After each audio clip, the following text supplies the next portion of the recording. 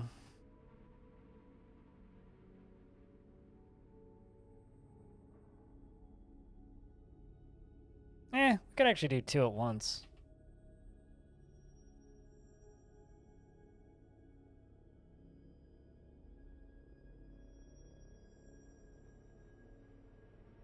It's a strong hair. It's not a hair. Stare, not hair.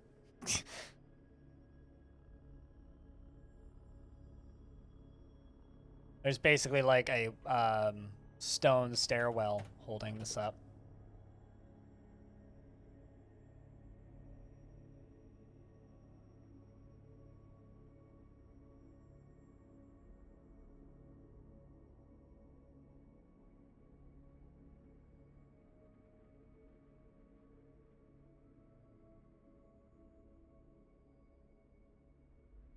It's way too easy to eat a sleeve. Chemical testing. And lots and lots of refinement and quality assurance. I think it's called, what, food laboratories? You know? Look up, like, food laboratories and, like, lab food tastings and stuff. A lot of chemists work in that industry of creating garbage food. And Ritz crackers are one of those. They're garbage food. Good garbage food, but still garbage food. My favorite example of garbage food is Pringles. Speaking of Pringles, did you guys hear about the Pringles can guy?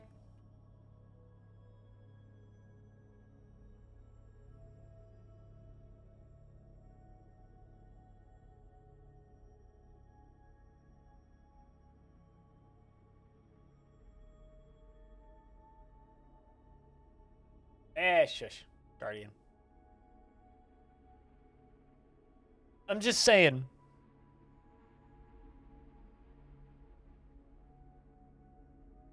This is amazing. It's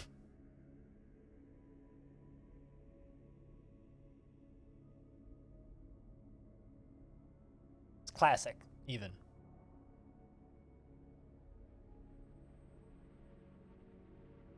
And I learned about that the other day, and I was like, how did I never hear about this before? Because that's kind of amazing. It's like, imagine like having your ashes crammed into a Pringles can. My God. It's kind of incredible. At least I think it's kind of incredible. Actually, need a downstairs there.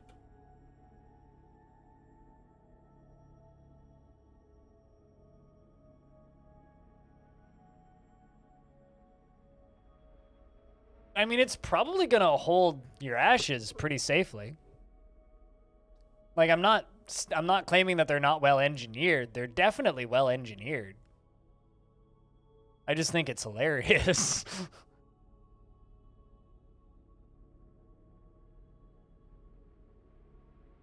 Not worried about the structural integrity. Also, chat investments are open if you want to invest your tickets.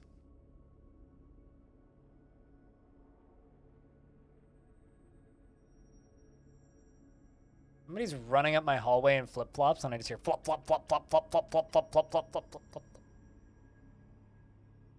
Not a sound you hear normally at this time of year. That's normally a summery sound.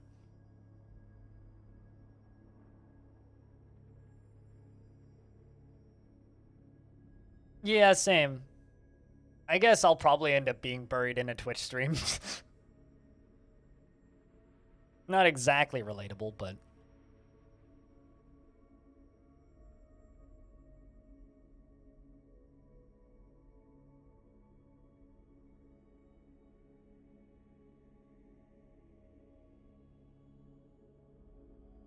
just deconstruct that in case I end up getting somebody stuck underground they can get out.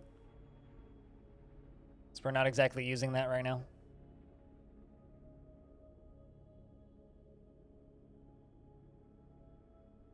Buried in your collection of plush Twitch emotes? I own one plushie and it's this. And I bought it to make the joke that you should play Dwarf Fortress with a mouse. And the picture on Amazon looked like a mouse, and then they sent me this that definitely is a rat, not a mouse. So false advertising, but I have a plushy rat now.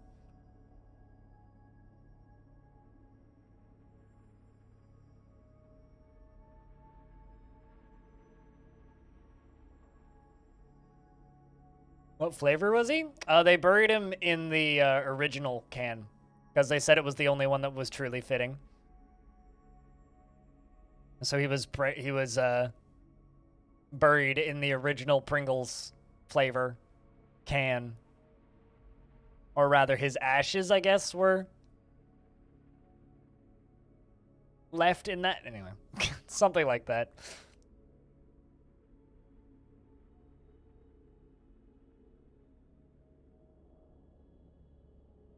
Really? Pringles is like one of the. I like. Are Pringles legally allowed to be called chips in the States? Because or the rest of the world for that matter? Because in Canada they're called potato snacks. TM. Like they're not legally allowed to be called chips. And it doesn't say anywhere on the can that they are chips. It's a can of Pringles potato snacks. So it's one of those things where, like, I kind of am scared of them, even though, like, I've eaten Pringles plenty of times, and I acknowledge that they are delicious, but I'm kind of terrified of them. Canada has very strict food health laws, and things can only be called... maybe this is why I'm such a genre dick when it comes to video games and insist on roguelikes being roguelikes and not run-based games, is because, like, Canada has very strict food definitions. Well, it's just like McDonald's doesn't sell burgers in Canada. They sell sandwiches because there isn't enough beef in the burger patties to legally call them burgers. That's one of my favorite random Canadian facts. Is that McDonald's does not sell burgers in Canada.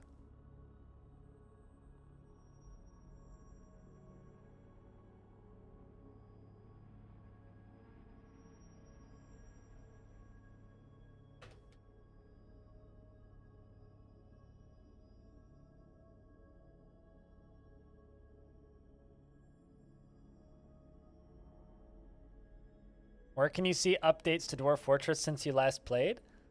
The Bay 12 Games website? What version do you have installed? Because the last update came out in February 2021. So, like, just if you haven't played in a while and you want to make sure you have the most recent version, just download the most recent version from the website. Or you can look at the version number that you're playing by turning it on and going to the main menu. And it's in the bottom right. So if you have an install still, look at the bottom right. If it's not the most recent version, just do a new install. If you want to play the most recent version. Or just play the version that you have. Doesn't really matter that much. There was some mood balancing stuff done back in February, but there's been no patches since then. No.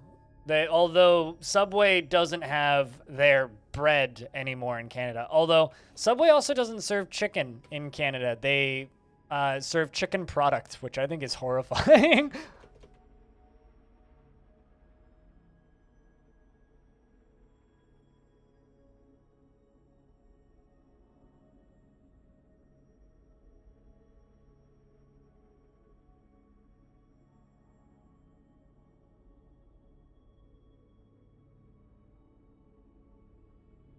Because you use Linux with an update with the package manager, then you're best asking somebody who uses Linux, which I don't. Does anybody in chat use Linux that can help?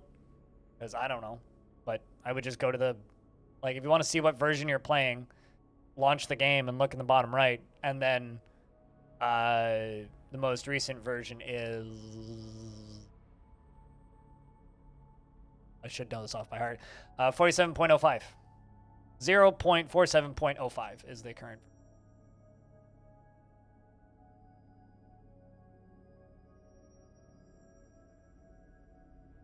And then if it's not the most recent version and you want the most recent version, then I guess you'll go about getting the most recent version.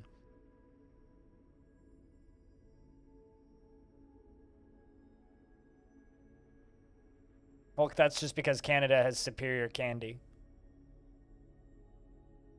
And Canada also has faith in its children to not like choke on a candy that has a toy in it that's too small to choke on anyway. It's literally like America just doesn't have faith in their children to not choke to death on small toys.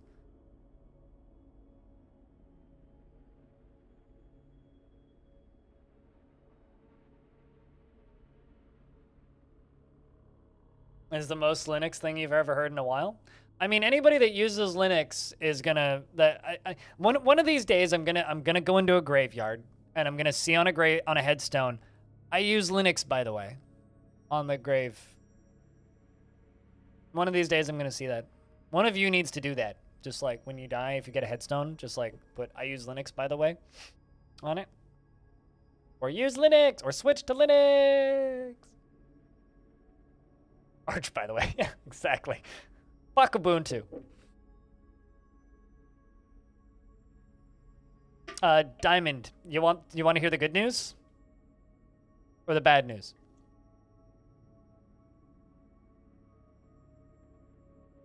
The good news is you had a baby. So you are now a mother. The bad news is Pilot's the father. Actually, no. The bad news is the Game Awards are tonight. That's the bad news.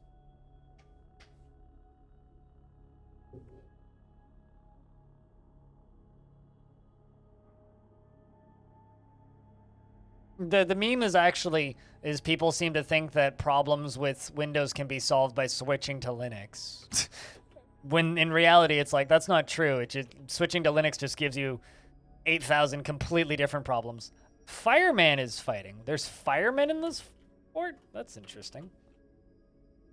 So, that's my actual complaint. That's the actual meme that I see in my chat quite frequently, is just people who seem to think that all problems with other OSs can be solved by switching to Linux, which is not true.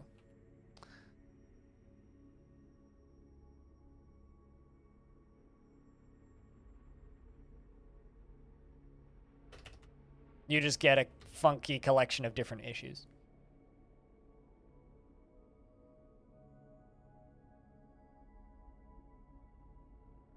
Oh, that you had a baby? Yes, you had a baby in the game, Diamond.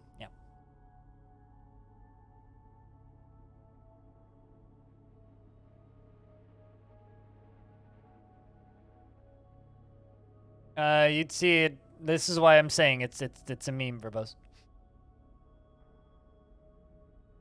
It's definitely a meme. There's definitely people who do. All right. This should be hooked up.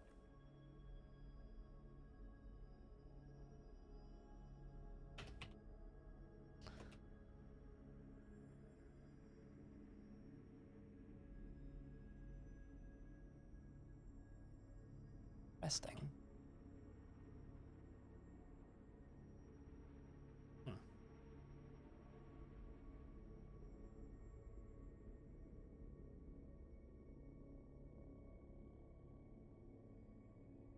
I am a firm believer that you're in the hospital apparently, Ghost, and I don't know why. I am a firm believer of every single computer OS is trash. There is no good OSs. They all suck. They just suck for completely different, unique, special reasons. So pick which shitty OS you want and go nuts. Have fun. Ruin your life. It's literally, to me, just a pick your poison type thing. We should be able to cave in now.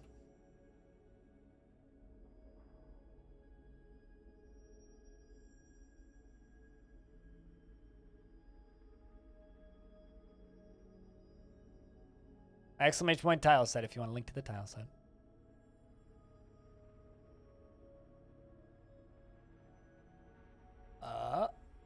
Wait.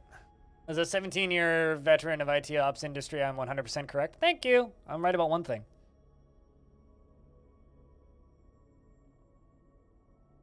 This brings new meaning to the term, one man's trash is another man's treasure, Tygo.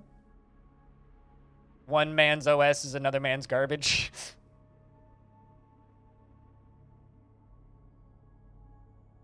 No, they're all equally trash. And the only thing that Windows users and Linux users can agree on is Mac OS is horrible. There we go. It's not a bad little cave-in.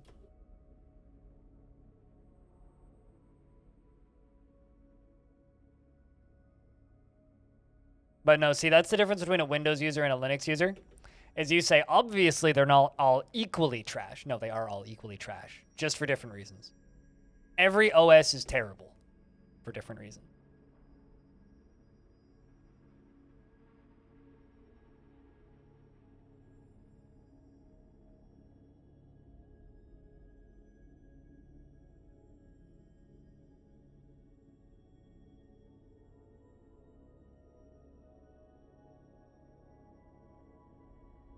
You completely bricked your last OS by removing Python instead of reinstalling it? What? I mean, even in my days when I was fucking around with Ubuntu and Arch, like that... How? Jeez.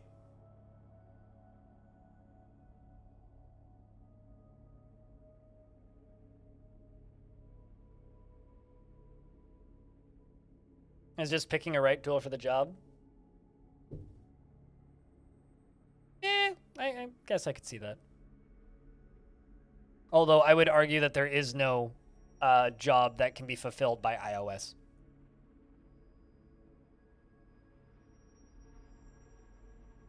But that's just because I do not like iOS.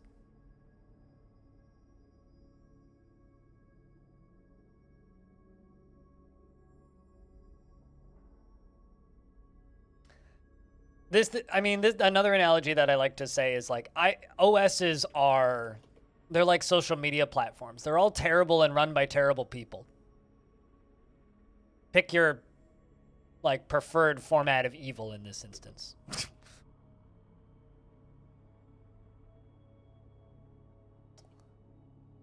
You want to practice some martial art? Let's put you in the bear fighters. Make them train for a little bit and see how they deal with.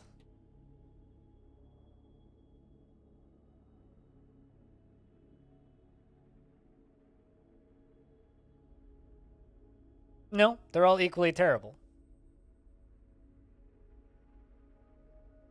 And this is very much a Linux way of describing this, right? Because you're going to come up with X number of reasons why these OSs are better or worse, and then you're going to bring up things like Serenity OS or Temple OS and all those other things. I'm not talking about those. I'm talking about the main Linux distros people use, Windows 10, maybe Windows 7 and Windows 8 if you want to count those as current OSs, which I don't consider. I'm referring to current used OSs that are used right now. They are all terrible for completely different reasons. I'm not talking about microscopic shit OSs that don't really get used by anybody. All right, so if it doesn't have more than 10 concurrent users, they don't count, so get rid of Serenity and Temple OS outside the people who install it for the meme. I'm talking about major, mainstream, actually useful, used operating systems. I'm not even talking about Windows 98, right?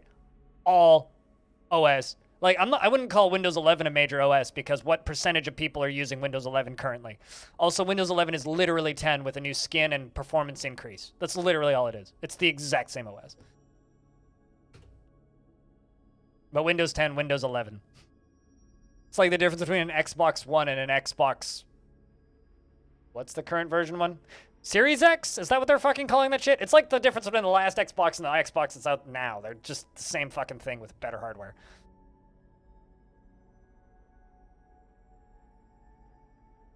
But no, if you want to argue semantics about there being different classes of OSs, then fine. But I'm not talking about those. Those are not... I don't consider Temple OS an OS. I also don't consider...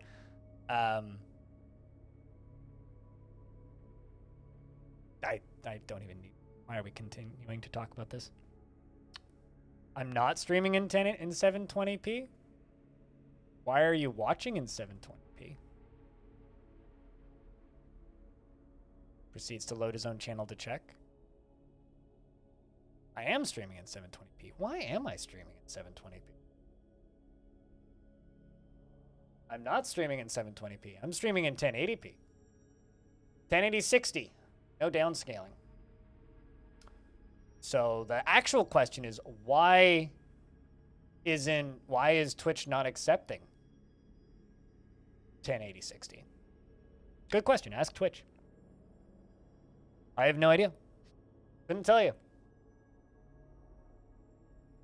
Is Teddy on the VOD yesterday? According to OBS, I'm streaming in 1080 60.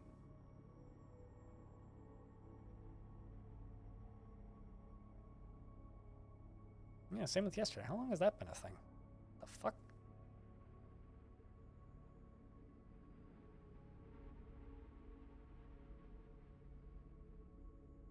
Hold on a second, let me check something.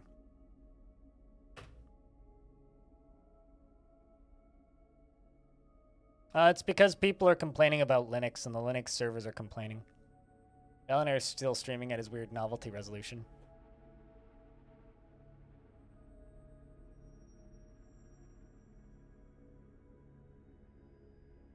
Not without restarting the stream, so I'm not going to do that. Yeah, I don't know. Good question. I don't have an answer for you. Because my settings state that it's streaming at that, and I ain't restarting the stream, so fuck that noise. Probably just AWS decided to take a poop this morning at right when I started the stream is my blame, so. But yeah, no, I can change the bitrate live. I cannot change the resolution live without taking the stream offline. Thanks for informing me. I'll try and figure out what's up with that off stream, but no, we're streaming at according to my computer, my output is listed at streaming 1080 60. Like it says that at the bottom of OBS, no frames dropped, 6K bitrate. So Twitch isn't accepting it. But I'm not gonna turn my stream off, so doesn't really matter. You stream at 720/20 or 720 at 20 FPS? Why? Bump up the extra 10 FPS. It's like no like CPU requirement on that.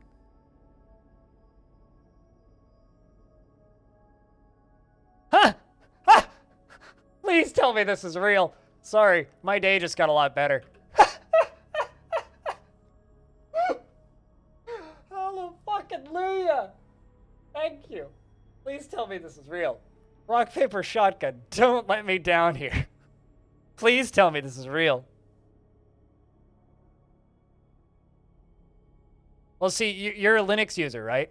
So you're incapable of speaking about your OS without making it sound like your OS is superior to others because we all know in your heart that you believe that, verbose, right? See, that this is the problem, right? Me as a Windows user, I can state that all USs are trash, and then you'll say, well, some are more trash because... Well, did you miss the news yesterday? So hold on. Recap for those of you who missed this. Just let me pause DF for a second because this is very important video game news. So recap. If I scroll up by 10 seconds on my Discord, this was yesterday or 2 days ago. This was December 7th at 12 p.m. The NFTs to come to Ubisoft games, starting with Ghost Recon Breakpoint. They announced this whole thing. They had the trailer, yada, yada, yada. TLDR, they were putting NFTs into Ghost Recon Breakpoint starting pretty damn soon. There will be a few free ones, and then they're going to start charging. The beta begins on Thursday. It's Thursday. Today, on Thursday, Ubisoft have delisted their NFT trailer after a 96% dislike ratio. The trailer. But they haven't canceled the whole thing yet. So the trailer is still accessible, but it's now unlisted. And, I disliked it, obviously. I don't even need to see the dislikes. You can just feel them. Yep. So, well, see, here's the thing, right? Yes, dislikes are disabled, but you can still see them on tracking websites. All that data is still available. You can still go seek it out. So, we'll see. But no, there's definitely ways to still see dislikes, even though the ratio is hidden.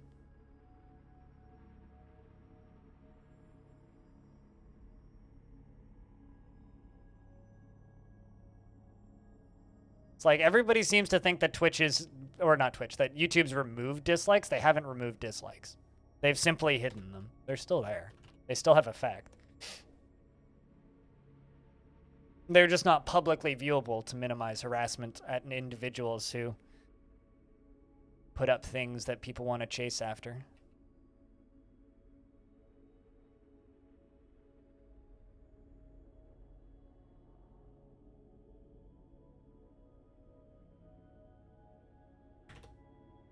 Sure. Verbose.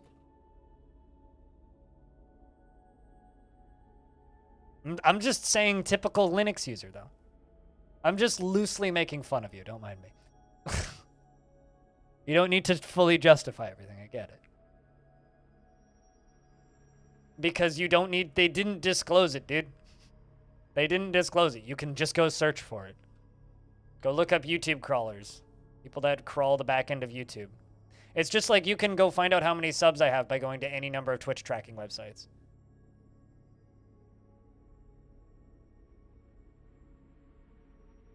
I'm mostly making fun of you for comparing Temple OS and Serenity OS to actual operating systems. Otherwise, I would have given you a free pass. But you brought up Serenity OS, acknowledging it as an OS, which it's not really. I mean, I guess. It's a weird hobbyist project. I mean, for this stream, yeah. But, like, you can... For years, you've been able to just, like, go to websites and type in...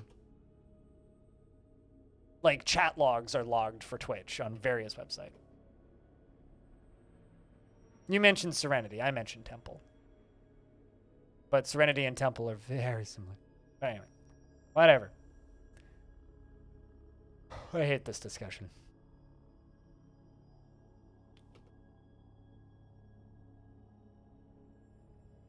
Nope. Ectofoctus, they are not. They simply hit it. All they did. Hmm? I mean, I also log my own chats locally, but...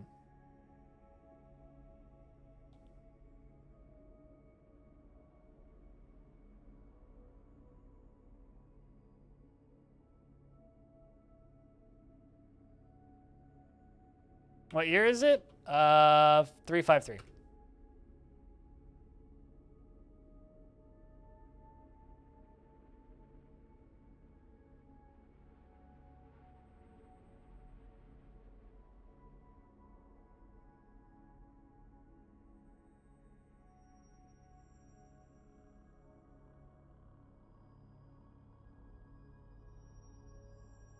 Improve that invest is rigged? Well, it's not rigged, but yes, you could look back. 28 minutes. Diamond.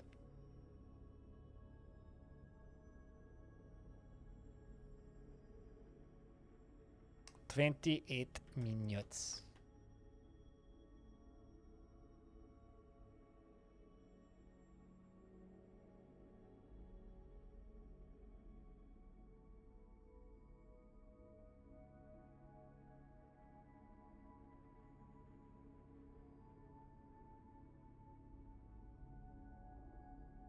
Go all the way over to that and do that and smooth that.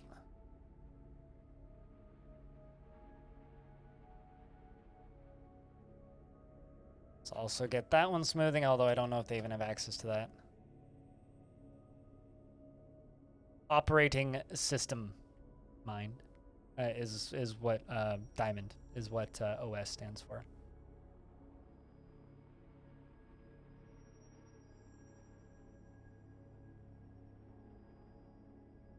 I mean, it's a neat hobby to have. I mean, I know a couple of people that have made either their own Linux forks or various own OS projects, but it's still just like not really something that normal people do.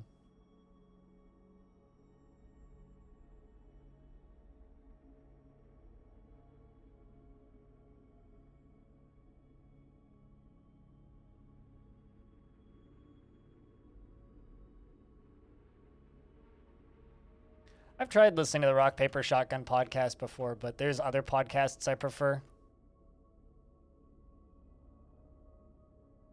Not one I've ever really gotten into. Nothing against it in particular, it's just not one I've ever listened to. Although hopefully in the early new year, me and my stream team will be making a podcast, which is something that we've been working on for a bit. Which will be fun. Then you can hear my unpopular opinions in podcast format instead of on stream format.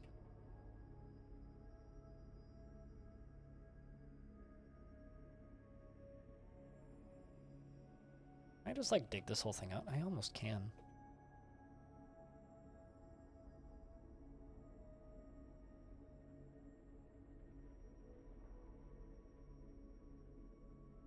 That's not the point. I could do that, but that's not the point.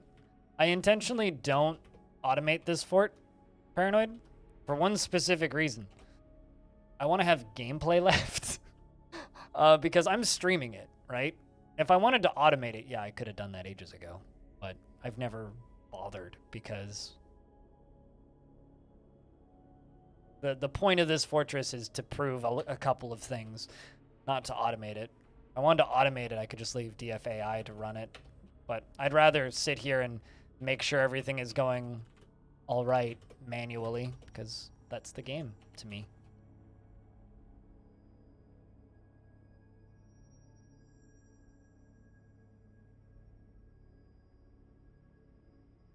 I'll say, Sauces, what's up?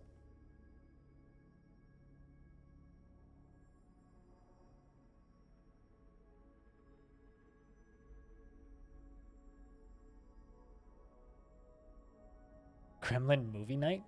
Why would I watch Gremlins? What? I actually don't know if I have a way to watch Gremlins. I don't know what streaming platforms that's on.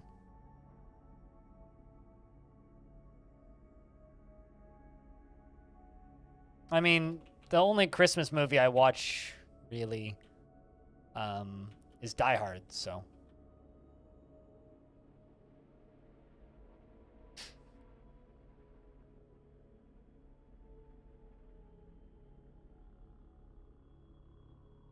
Is that directed at me, Twitch Ups?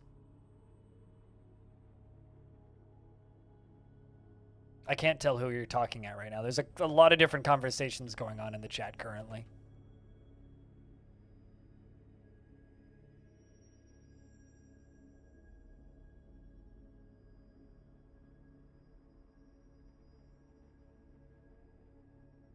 Games or more other topics? Hard to say, because we haven't launched it yet.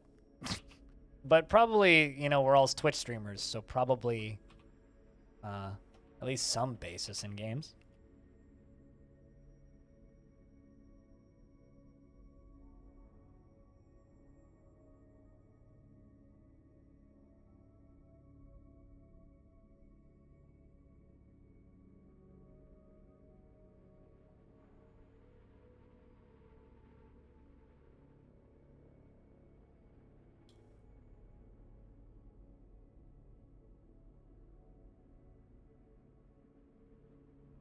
Listening to a Swedish conspiracy theory podcast since a couple of years, and now it's starting to come true, and all of it is very interesting. I get worried about conspiracy theory podcasts that come true. Only conspiracy theory podcast I listen to is Chilluminati.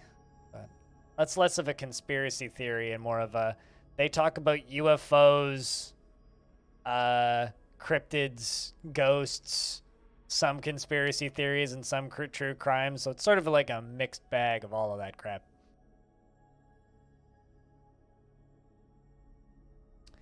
Yeah, that's kind of my, like, I enjoy I enjoy a good conspiracy theory that's fun to listen to and think about. I don't enjoy conspiracy theories that get dark, and they get dark more than not these days, which it's kind of taken away from my enjoyment. God damn it. People ruining everything. Does your child have name? Your child is Paranoid, Metroid. And she is 5 months old. And she dreams of mastering a skill, in fact.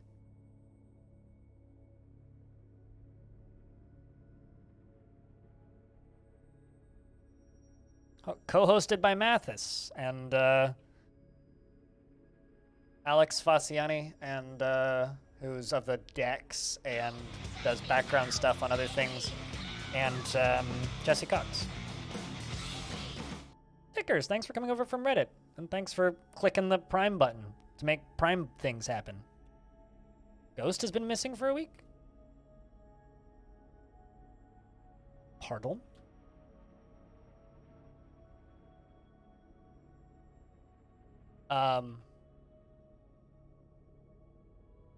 So there's a pool of Ghost's blood right there.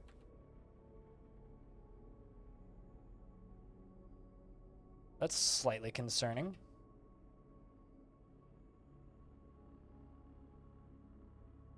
Did Ghost go splat?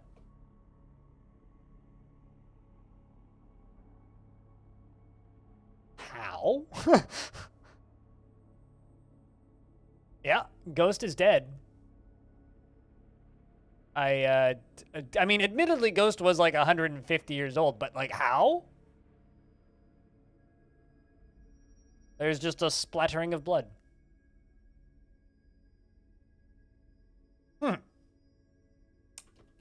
Interesting.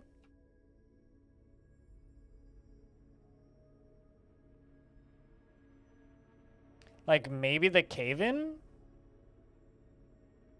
But there was nobody on there. Yeah, actually. Flat Crypt Old might actually be Ghost right now. Hold up. Make Ghost Day Memorial real quick. Apologies. Also, we don't have a broker now, so I need a new broker. Late winter? And Chief Medical Dwarf at that.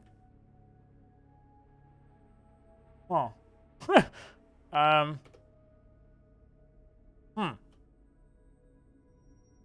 Well, shit. Give it to one of these merchants. Record keeping and broking.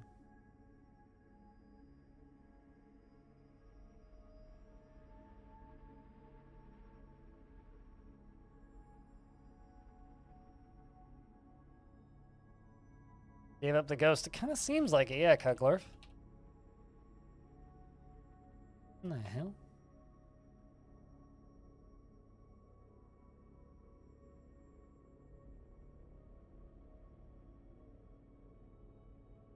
Oh, Zon, so I needed to give that to, not that one.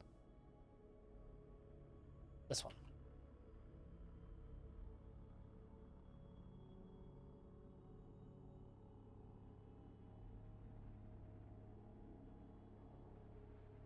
That is very strange. All I have to say. But looks like Laggy is engraving a memorial. Hopefully we can find out what happened.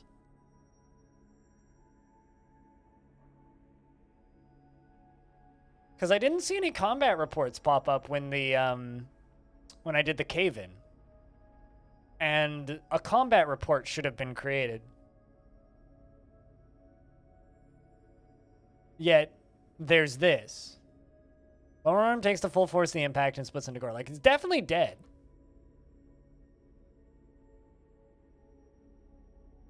You know, you must have just been, like, atom smashed by the falling boulders. But that doesn't make any sense because you were not down there. I don't know. That's very strange.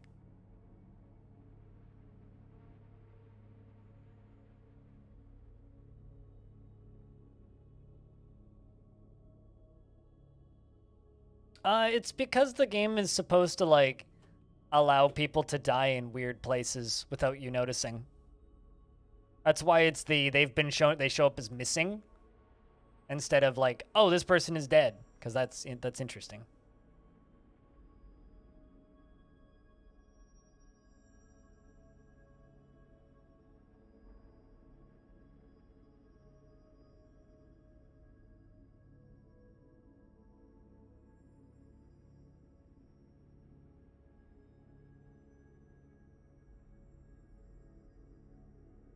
Hello, Orion. How's things?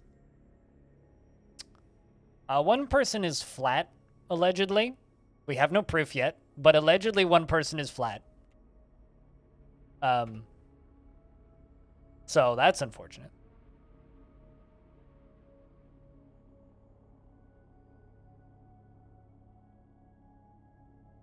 So let's, you know what? I'm going to put Cutest's memorial down here because those are all human graves.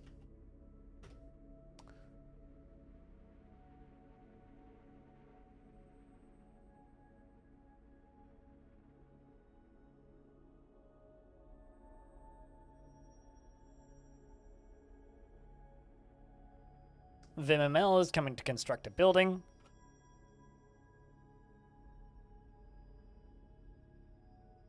I allegedly flattened one of my dwarves, and I'm very perplexed as to how. But I allegedly flattened one of my dwarves.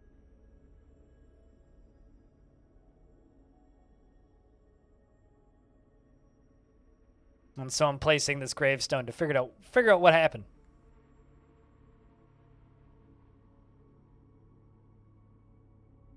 Figure out what happened.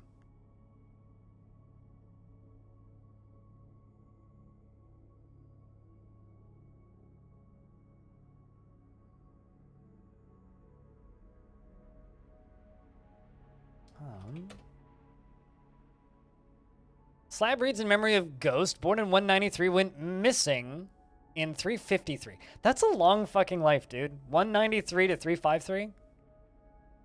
Creator of the Canyon of Roars. Broker of the Eternal Adventure of Time, 315 to 319. Slayer of the Human Tejism. And Lover of Splints. Yeah, you got flattened, my dude. Cave-in accident. It's cool that you killed Tejism. That's neat. That human caused a lot of problems in the fort. You were a good dwarf. You shall be missed. Read Life with Probing. Uh-huh.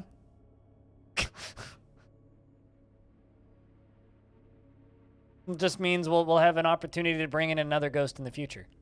And the ghost of Ghost can live on.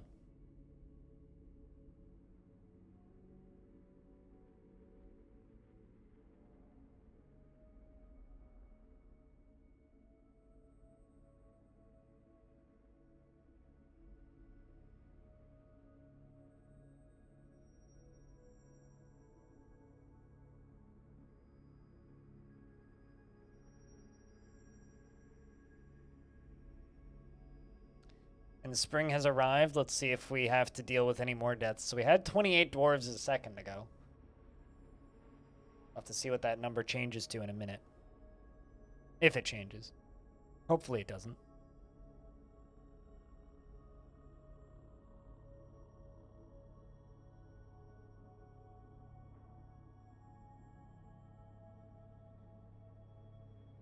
I just got sent a very, very, very long list of rules for the parking beneath my building.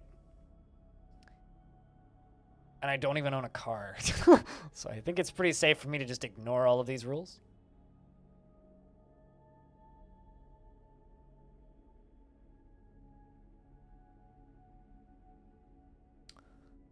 And we got our human with a tribute from Busty Jismak.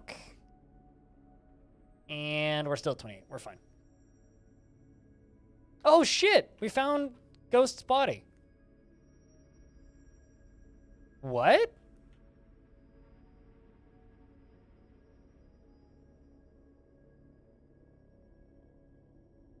How the fuck? Okay, chat, I've got a question. Ghost's dead body is right here. Right? Could have actually died of old age. Was old enough to. Was found dead. Not drained of blood or anything. Just dead. But the combat report claims that you ended up here. So Did you get knocked downstairs by something and landed there, got mortally wounded, and then crawled all the way back up to then die up here? I'm so confused. What the shit, man?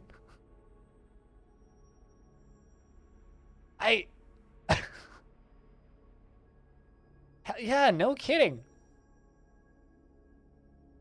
I mean, those are the... You must have climbed out, yeah. Damn.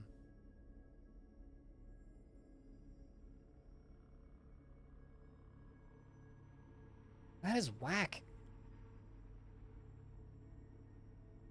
Kind of storage did I find him in?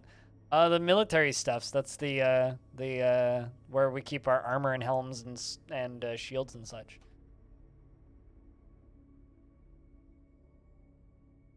That's pretty big for these guys, isn't it? Shipment-wise.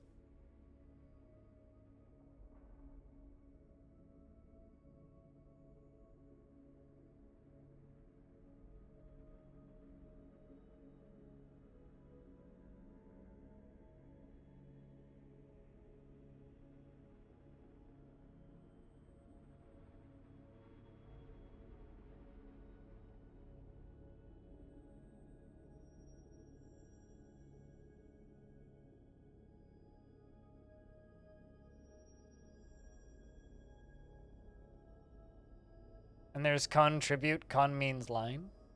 Well, yeah. Anyway, let me know when you got it. Stone, you got it? Cool. Yeah, I don't know. This is weird. I guess, like, what must have happened is they must have gotten caught in the dust from the cave-in, which is my bad. I should have been more diligent. Fell down to the bottom, went splat, and then crawled all the way back up.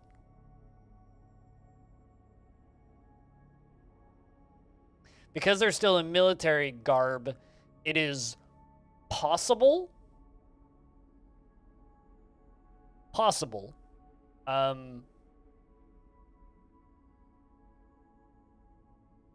That they were ignoring the, what's it called? The burrows? Because military, by default, ignore burrows. Possible that they were in military set and ignored the burrows, but I'd swear that I turned them off of training for that specific period of time. But I guess not. I guess I fucked that up. Jeez.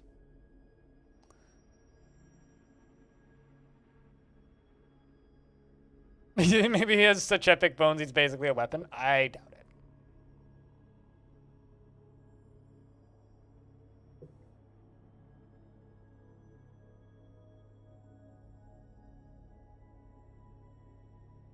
Got way less nice and way more gruesome. Yep.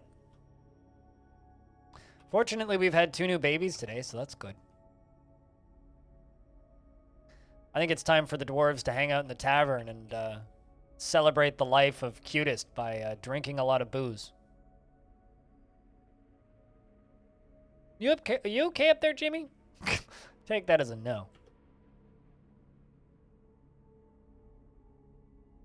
If the water is not frozen, it's time to turn the shower back on.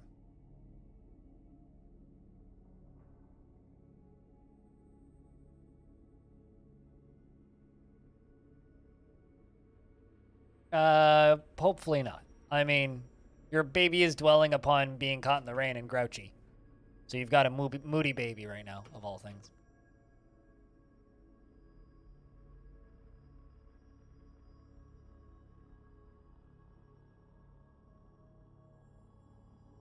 Hey, Arch liked being in the military.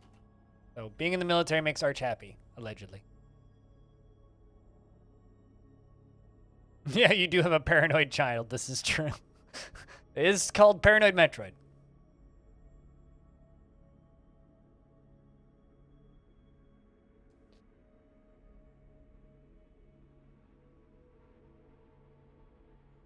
Although that is a very dwarfy tale. It's like a dwarf goes missing, find pile of blood. 3 months later, find corpse in the army pile.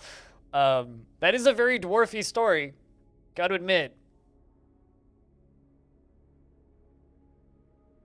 That is a very dwarfy story.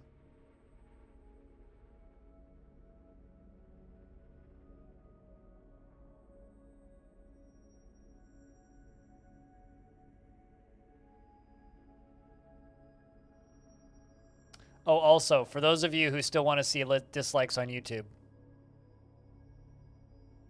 if you use Firefox, I'm sure there's a version for not Firefox too.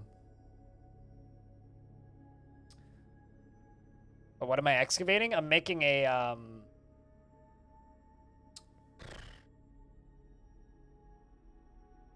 obsidian printer, which I've been working on for a while.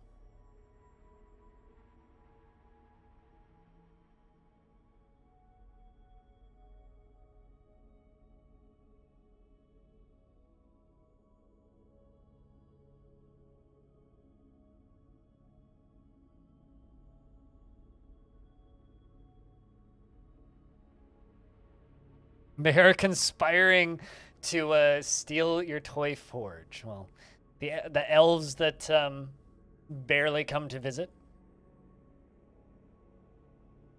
I mean, we do have several artifact toy forges in this fort. Dozens of them, even at this point.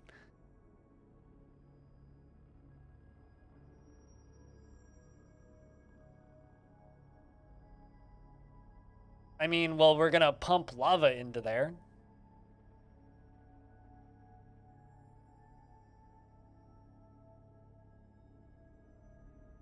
What do you mean by nailing it? Like doing a good job on suggested videos?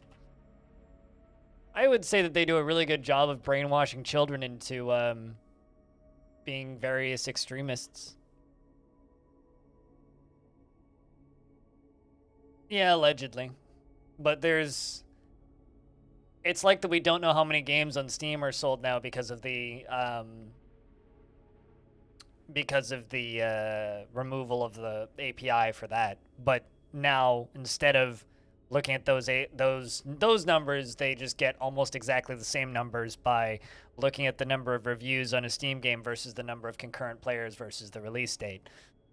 So on YouTube, it'll be just simply a mathematical question of the number of comments versus the number of likes and dislikes on the comments versus the number of likes on the video versus the number of views on the video versus when the video was released.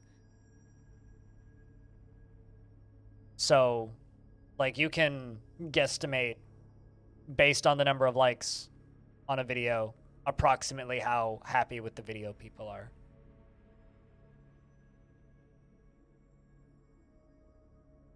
But you still have quite a bit of time. It's like February or something. But and trust me, people will figure it out. People will write an algorithm and they'll make it work. They have in the past. They will again. I'm still one of the few random weird people that is actually in favor of likes going and dislikes going away, specifically. But what if the comments are closed? Then I can't help you. Then you look at then you get a less accurate number because you'd have to look at the ratio of views to likes versus release date. So you lose one possible piece of the equation, but not all of the information. Not always. I know some people who disable comments in all their videos because they want comments on their Reddit.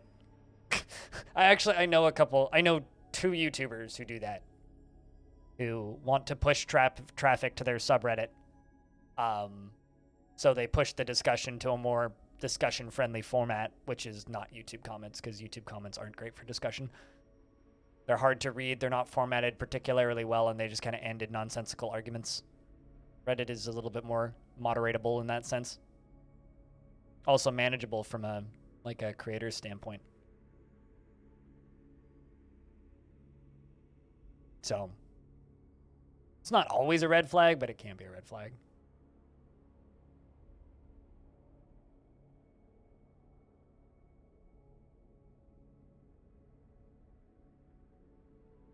It's just like Twitch hiding overall view counts. It's been nothing but a good thing. Like, you guys can't see it, but I have 1.3 million views on my Twitch channel. Views that I have acquired over a very long career. Views that make me a nightmare to people like you. I don't know where I'm going with that, but, you know. It's taken still good. That dwarf is sad and stuck. Unstuck you.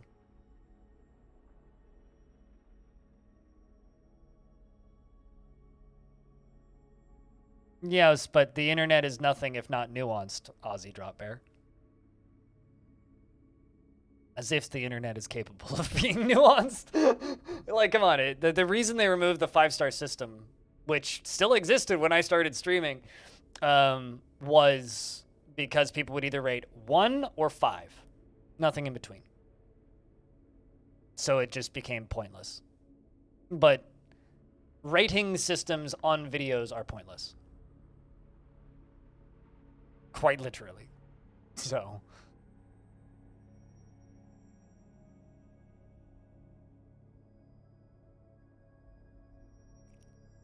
there is only one streaming service that has a rating service for beneath the stream besides YouTube. And it's one of the worst streaming services on the internet. So, rating systems don't really help anybody.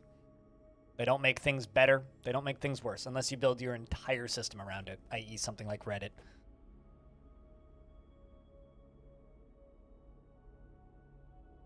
But giving an arbitrary rating to a video doesn't benefit anybody.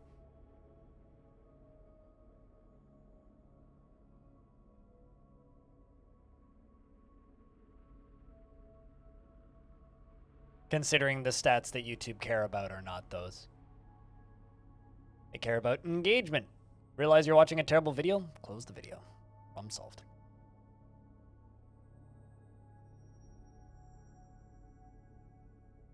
But I've had this discussion with many people. I'm not going to argue my opinions much more. Investments are open. Heads up, chat.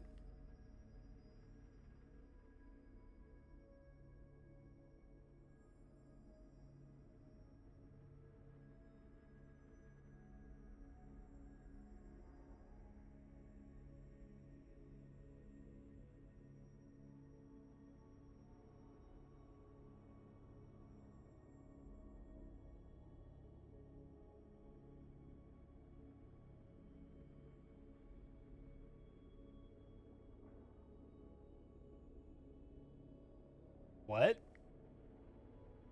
I don't even know what that means, Diamond. But your validation? But the validation you get should be the friends that you made along the way, right?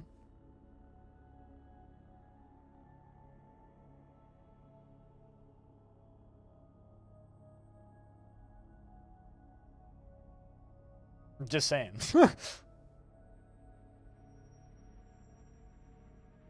I mean, for whatever it's worth, on the majority of my videos, I have 100% likes. Like, the vast majority.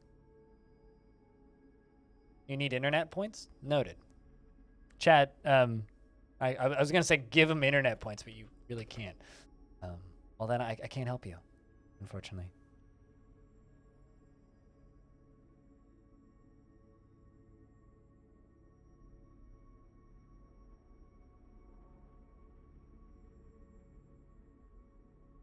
First time you really wish dislikes were back?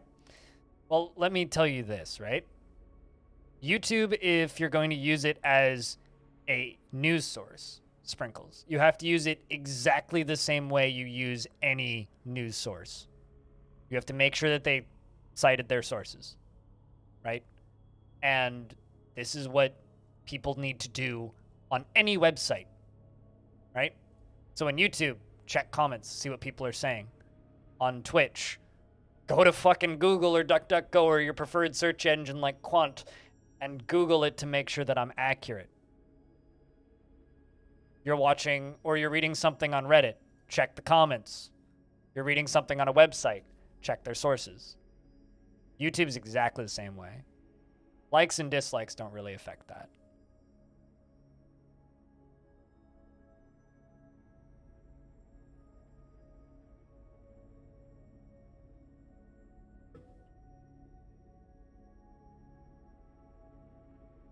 But, like, the internet has trained us to be lazy, right? Facebook has trained us to be lazy. Social media has trained us to be lazy. Take everything that everybody says for granted and assume that it's accurate. In reality, why is that elf... I thought the game was paused. That elf's just, like, stuck. What's going on? Come on, buddy. You can make it. Take everything that people say with a grain of salt. It's like, assume somebody is lying unless proven otherwise. And the problem is that we have lost that ability as people. A ton of pots, but no food pots. I guess I need to make more food. The rendered fat pots.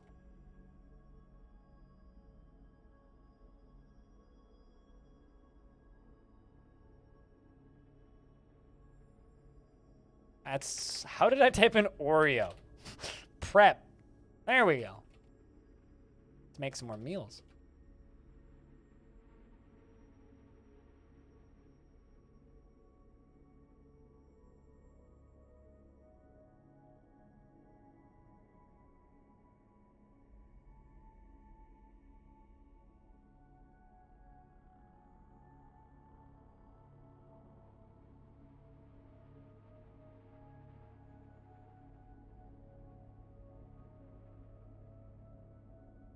Yeah, that's a rabbit hole I'd rather not fall into in my chat room. I got into an argument with my best friend over that one.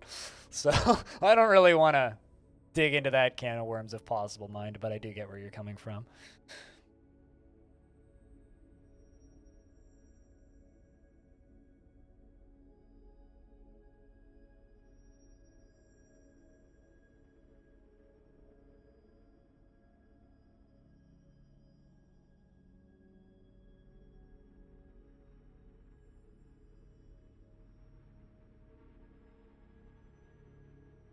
Is almost a proper job. It literally is. Which is why don't believe anything you read or see on the internet. Take it all with a grain of salt. Assume people are lying, because unfortunately we live in the age of mass information where it is easier to spread information than ever before. Make sure that that information isn't inaccurate.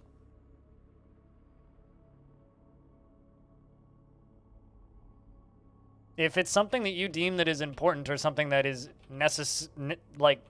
necessary information, look it up. You know?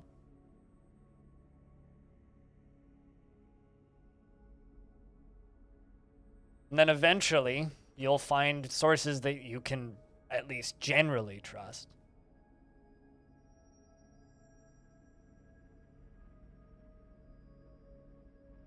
Speaking of the internet, the real annoying Orange has arrived. Hi, Orange. You know, Orange, I'll be a little bit honest with you. I was kind of disappointed when you got a sound command because I was half hoping that it would just be like the "What's up?" from the real annoying Orange because it would just fit too well. But I hope that you've been well, Orange.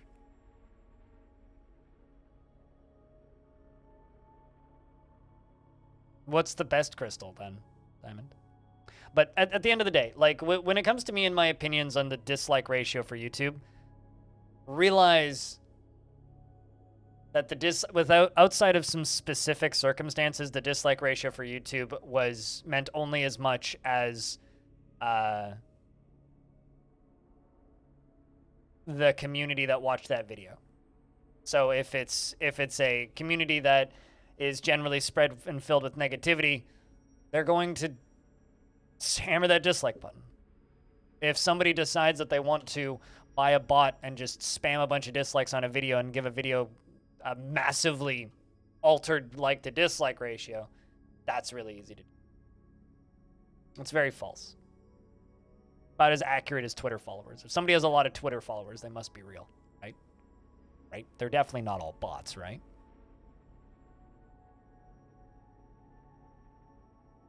Just check your sources if it's something important.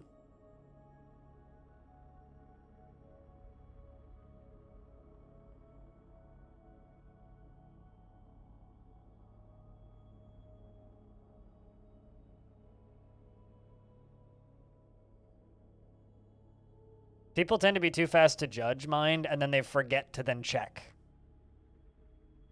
Like, as you said, they're too lazy to check back up on stuff. Yep. And they assume that what they read was accurate. You're not going to miss the dislike button? I don't watch videos that I generally would want to dislike because I can tell based on the video title whether or not I'd want to dislike it.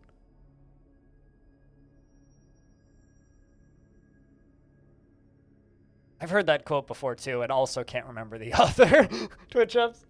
Truth always shines in the end, but when everybody's gone already. Yep.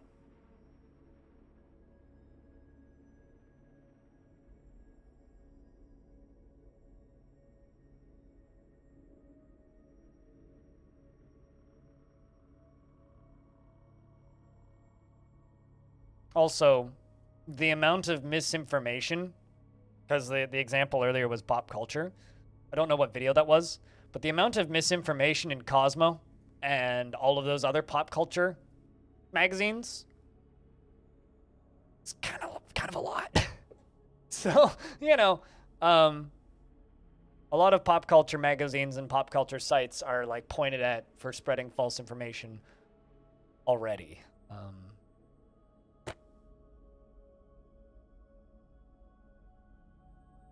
It does sound like something Robin Williams might have said. I'm sure you... Hold on, let me just search for that quote and see if I can figure out who.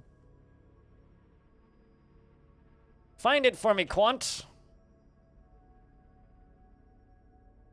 So I typed in "truth is always shines in the end when everybody's gone already," and the first thing that pops up is Kanye West lyrics.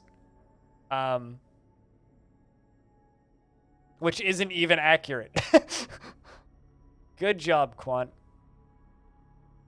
I don't think that that's a particular quote. Unless we have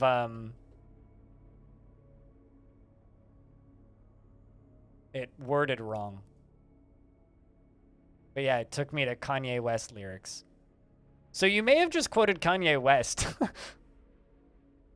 For whatever that's worth.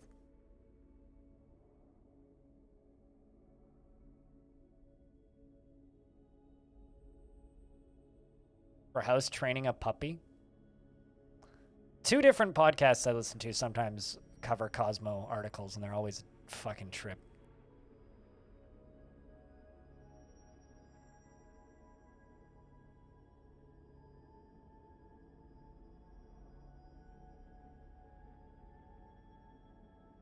And you mean terrible? Yep. Mm-hmm.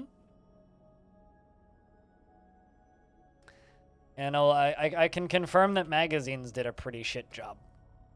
From enough of the magazines that I owned. It's like people get annoyed about games media these days. Games media is just my easiest example. But people get annoyed about games media these days not covering things that matter and focusing hard on just like advertising games that they want to sell. And it's like, you should have like fucking read some magazines back in the day. Like, have you ever read Gamer magazine? Jesus. 10 reasons why you should buy Resident Evil. I mean, admittedly, Resident Evil games are allegedly pretty good, but come on. Come on. Remember reading that article. They were writing listicles before they were cool. Ads are ads? That wasn't even a paid ad, if I remember correctly. It was an article. It was like their cover story, which I guess you could just call that an ad, but... Speaking of ads, if you want to support the crap that I do and the lies and misinformation that I spread, you can do that over on my Patreon at patreon.com/blindIRL. And annual subscriptions are currently 16% discounted. So if you want to support me for a whole year, you can do that and get a 16% discount. It's great. You want to be in the credits of my Dwarf Fort news for $2 a month, where you can do $2 a month minus like 16%.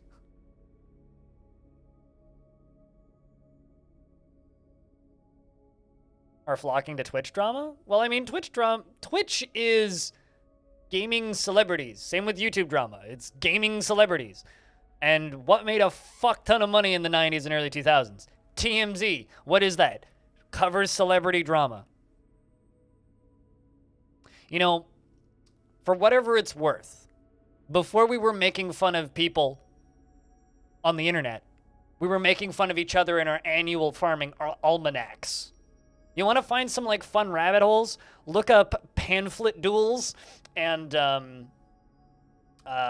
pamphlet slander in like the 1700s and 1800s, where they would go and they would print up a whole and create like 500 pamphlets mocking the wealthy guy that ran that town next door and go and pass it around to everybody. Like, look that up. If you want to find some hilarious human stupidity, look up people trash talking each other in the 1700s. We've been doing this for hundreds of years.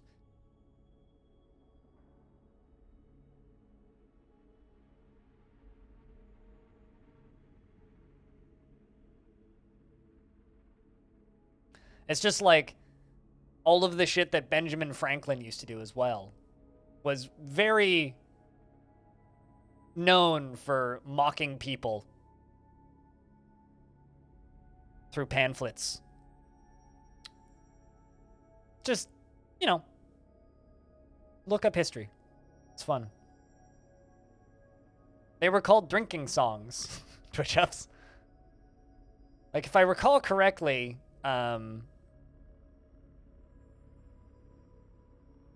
there was like situations where people would pretend that other people are dead and complain about how the once deceased person is still responding in their pamphlets. It's like, well, they're still very much alive because they're obviously writing the pamphlets. It's like, no, that person is dead. I don't know what you're talking about.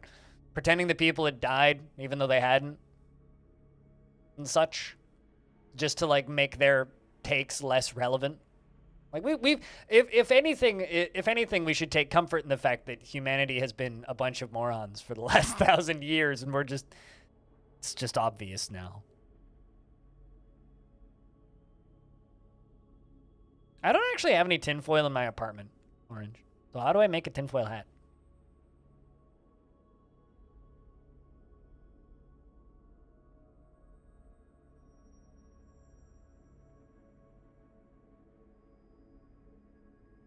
Kind of a serious question.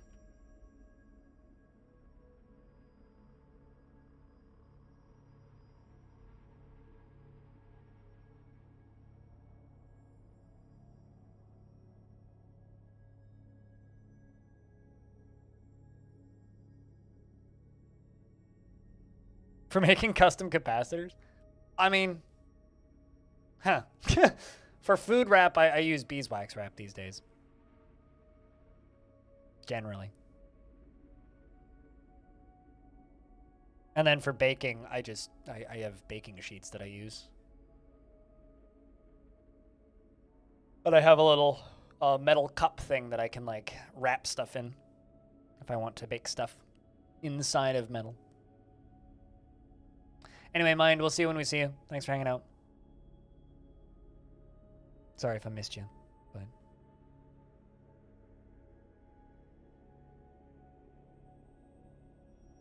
Am I sus? What?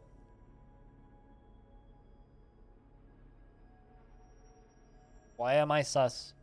Orange? Speaking of things that are suspect and big dumb lies and video game marketing, tonight is my favorite show of video game lies, where they give all of the bad games of the year awards so that companies feel better about themselves. I can't wait to watch this tonight. I'm going to be sitting on Discord. I'm going to run down to the liquor store after stream, and I'm going to grab a couple beers. So if anybody wants to watch that with me, it'll be on my Discord. Because I ain't streaming that shit. I don't need to promote them, but you want to watch it and mock it with me in private. That's tonight, starting at 5 p.m. I might even get takeout.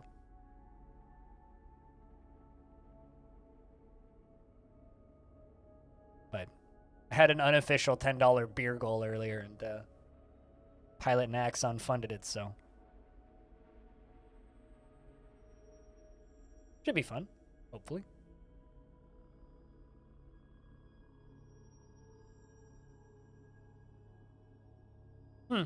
Interesting.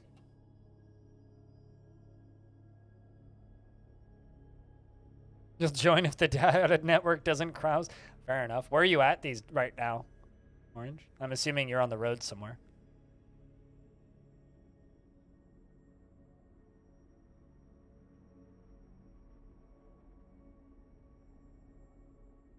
You might be able to listen in. Well, it's up to you.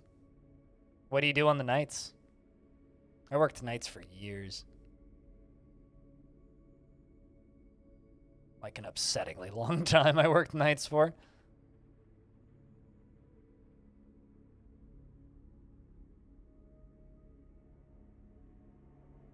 It's not really fun. Oh. Hey, I cleaned a McDonald's on the night shift, so that wasn't really fun. You're in Texas. Oh, God, I'm sorry. At least it's warm down there, though. How long are you down there for?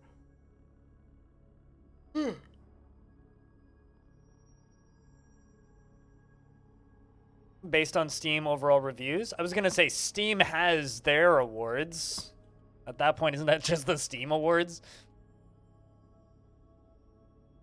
Which I was very disappointed in the DF community for not being as enthusiastic as me for voting for Steam DF to get Steam DF more traffic, but because I was like, yo guys, let's vote for Steam Dwarf Forge, and the game's not out yet, you can't vote it for it. It's like, that's factually incorrect. You can, but if you don't want to, then fine.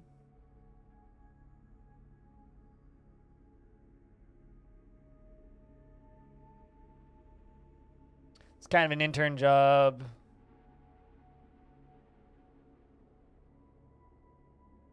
Oh, fair enough. Kind of find your feet again. I mean, you gotta do what you gotta do, right?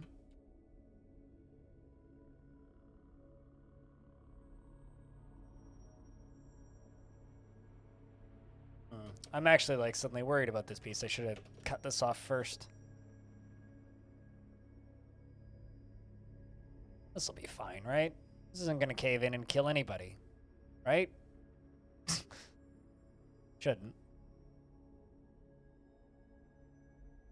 Worst case is somebody falls 2 Z levels, which isn't that far.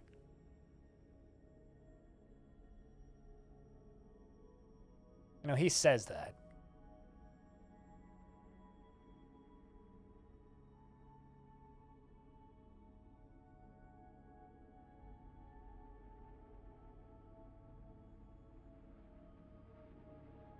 So you're just like chilling and waiting until it's time to head out tomorrow?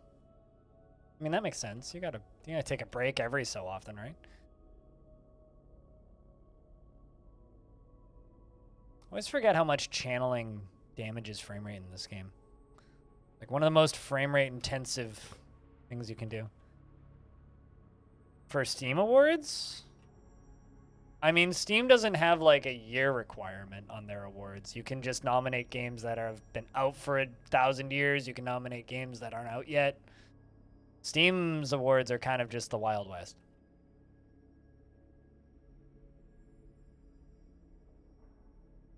If that's what you're asking about.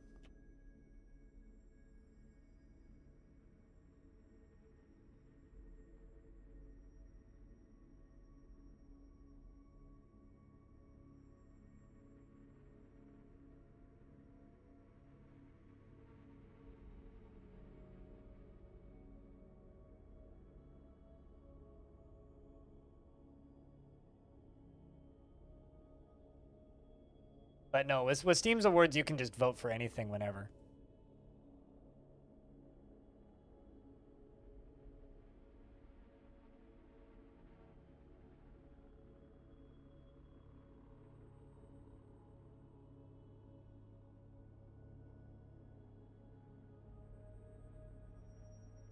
You reestablished it again with fishing? Did they really add fishing to Skyrim?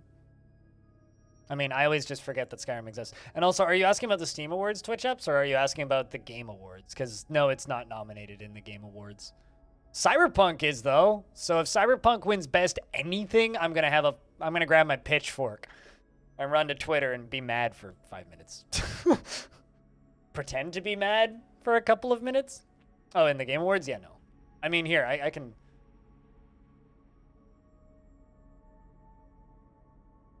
Live Thursday, December 9th. Yeah, Cyberpunk. What a joke. The actual best Cyberpunk game to come out that year was Umurangi Generation, which is a better Cyberpunk, which came out the year before, but is a better Cyberpunk game than Cyberpunk.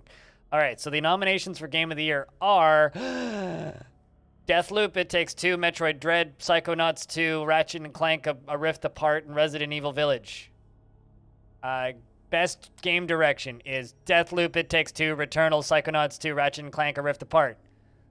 Nominees for Best Narrative is Deathloop, It Takes Two, Life is Strange, True Colors, Marvel's Guardians of the Galaxy, and Psychonauts 2. Category for Best Art Direction is Artful Escape, Deathloop, Kena, The Bridge of Spirits, Psychonauts 2, and Ratchet and Clank: A Rift Apart. Best Music and Score is The Artful Escape, Cyberpunk 2077, Deathloop, Marvel's Guardians of the Galaxy. Fuck you, it's just a mixtape. And Near Replicant. Best Audio Design is Deathloop, Forza Horizon, Ratchet and Clank: A Rift Apart, Resident Evil Village, and Returnal. It's like people in Games Press play like 12 games a year and then forget that everything else exists. Games for Impact. These are actually like interesting games. Before Your Eyes, Boyfriend Dungeon, Chichery, Life is Strange, and No Longer Home. Any of those could win that one and deserve it. Best ongoing games, Apex Legends, Final Fantasy, Fortnite, Genshin Impact, Call of Duty Warzone. If Final Fantasy doesn't win that, then someone needs to get sued. Best indie, 12 Minutes is not an indie game. Death's Door is an indie game. Inscription, not really an indie game. Kena Bridge of Spirits is not really an indie game. That's an indie game. Best mobile game. Fuck off. I don't know any of these. Best community support. Apex Legends, Destiny 2, Fortnite. Yeah, anyway, like, they don't really play more than 12 games. So, quite literally.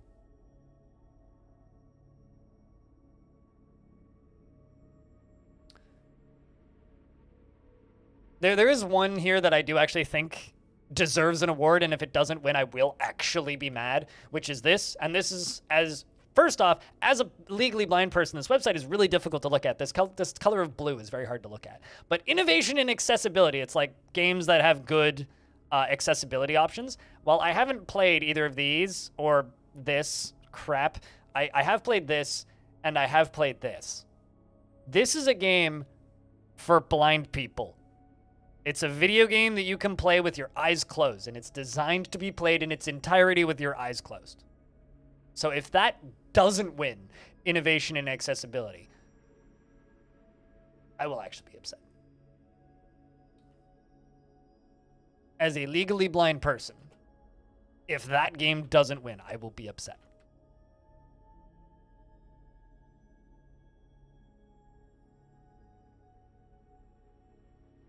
Oh, no, totally. But MUDs have been around for a long time. This game, The Veil, it's on Steam. It's an audio-based adventure.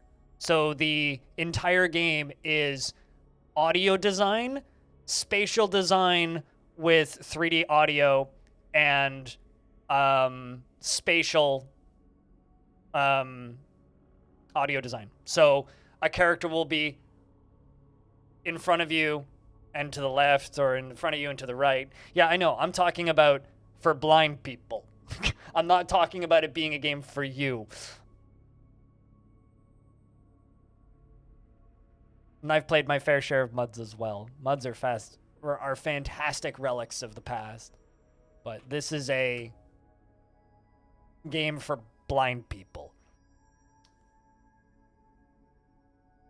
So if that doesn't win innovation and accessibility, I'm gonna be mad. I'm gonna be mad. We'll grab my pitchfork and run in its general direction. Well, I'd rather that than a soft time, frankly. What MUD are you playing?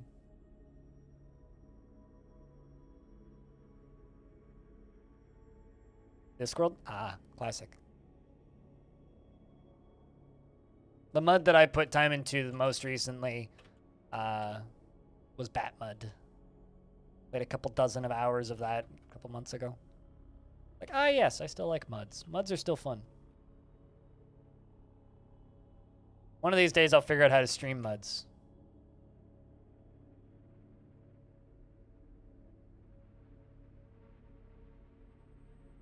It's a fun time.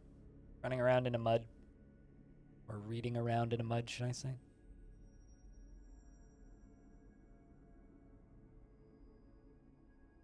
say? Boyfriend Dungeon is indeed made by Kit Fox, who is publishing Steam DF, yes. Just because I only just saw that comment, but...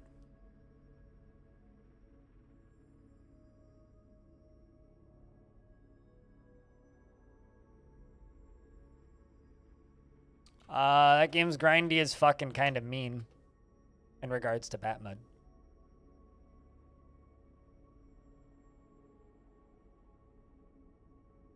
But there was a brief period there where we were like going through the motions of prototyping a mud, but it didn't end up happening. It was still have the Discord chat open technically, but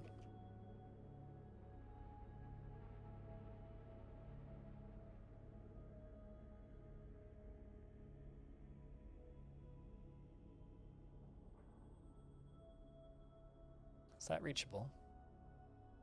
Don't suppose that it is.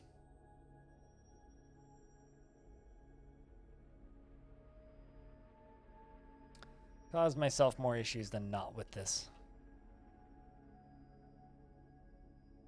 I'm just going to go all the way around the edge.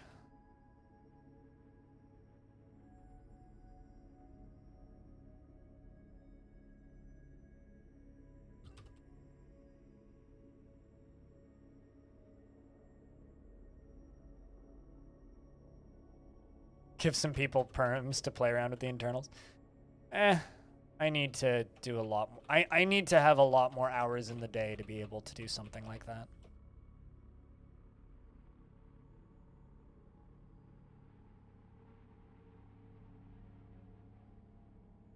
6 new traffic lights for deaf people to be installed this month.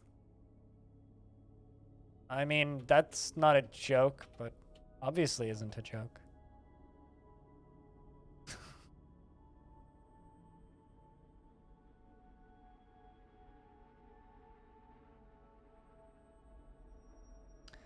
Boyfriend Dungeon seems neat, but I know I would hate playing it, so I just kind of didn't bother.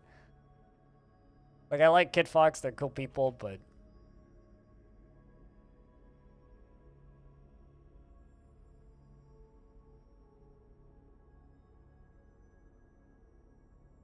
I also kind of just don't like dating sims. Particular. Oh.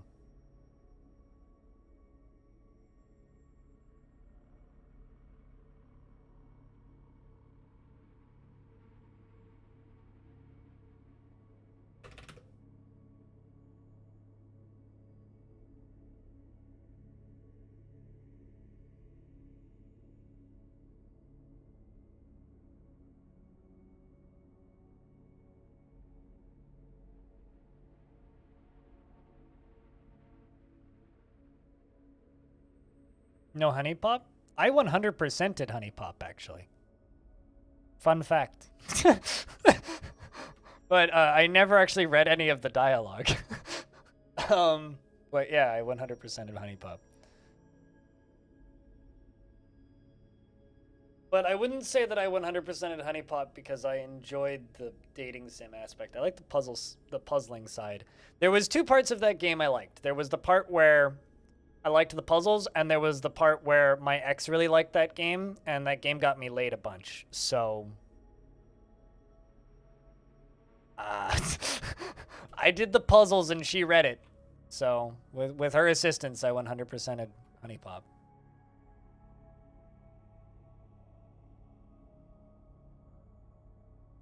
Because I really like a good match 3 puzzle game. Honey Pop was a damn good one.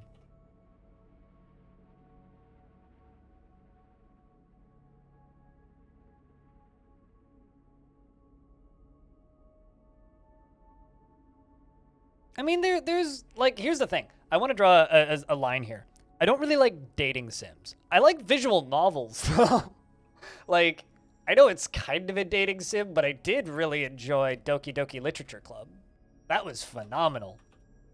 But I just enjoyed it as, like, a horror thriller more than than a dating sim. You know, like, I don't really think of that game as a dating sim, even though it is. Like, to me, it was more just kind of a horror thriller with kind of a love story on top, you know? Considering, like, the character's first love interest gets redacted pretty quickly, so. You know. It's like 3 hours in and there's dead people. Kind of a spoiler.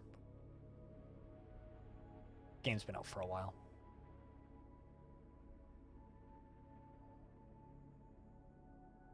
What, Honey Pop or Doki Doki? Paranoid.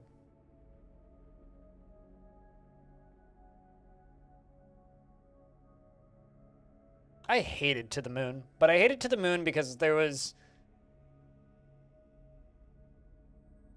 I had enough problems with the writing that it just kind of fell apart on the get-go.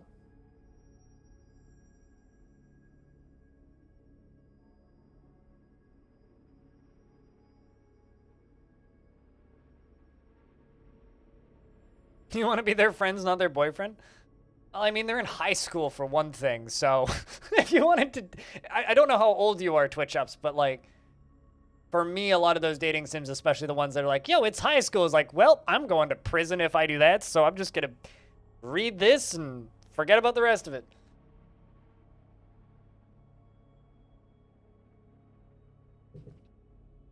Speaking of prison...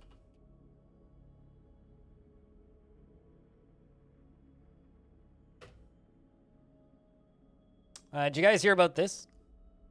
More stupid video game news?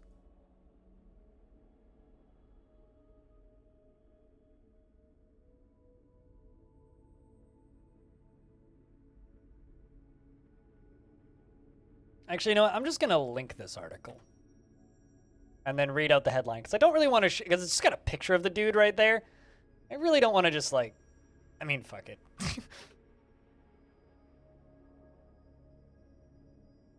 Just read the headline.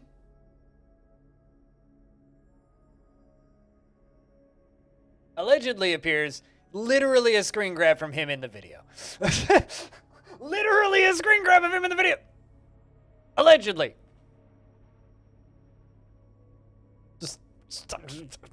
I'm just saying.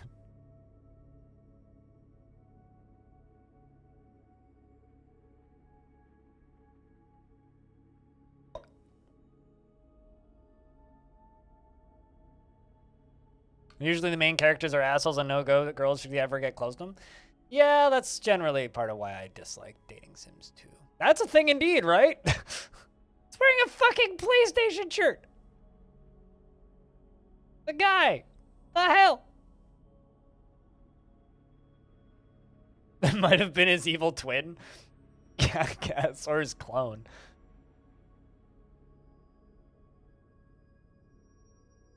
It's just, I don't know. I have, like, when shit like that happens, it's just like, I have no words. Like, I can't even comment on this. Like, what? Really? You for real? Allegedly.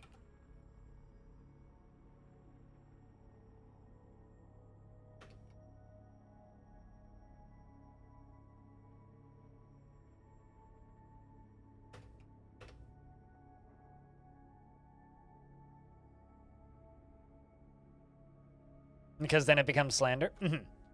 That sounds accurate. I know you're not a lawyer, but neither am I, so I will agree with your opinion. There's just... It's been a weird week for game news.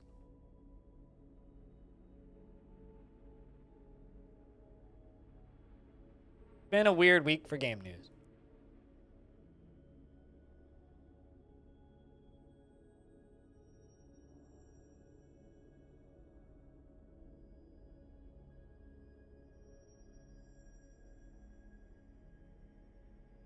Speaking of games, in a little bit more of a positive fashion, is that Halo campaign any good? And is it worth the hard drive space? And should I download it? Because I have Game Pass, so I could just like go get that Halo campaign. Also, shout out to the person just playing Zork on my Discord.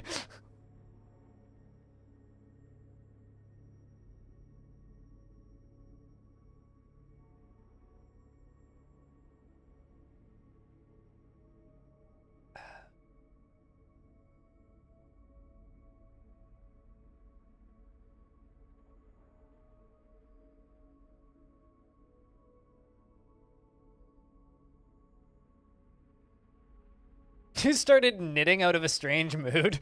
You just started knitting? Is this a new hobby for you, or is this a hobby that you've had for a while?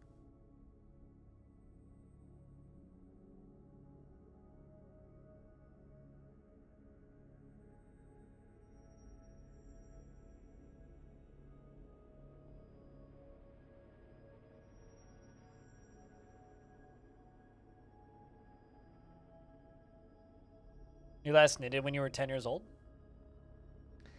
As my Oma used to say, knitting and crocheting is a good hobby for idle hands. Smoking is a bad hobby for idle hands. My Oma used crocheting and knitting to help quit smoking, so.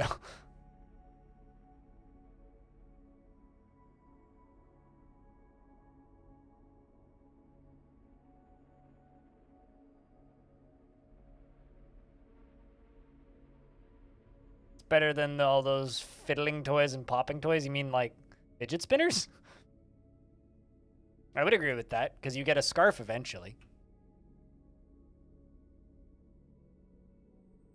You haven't played Halo campaign, but I hear that the plot is big loop. Ah! You don't need to see yourself out. I made that joke last week. For whatever it's worth. Like, I beat you to it.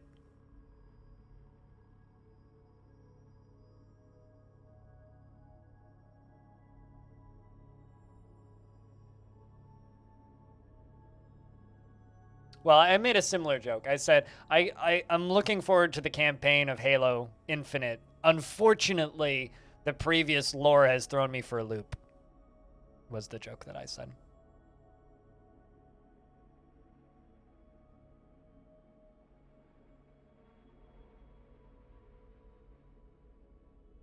You're just randomly knitting a head?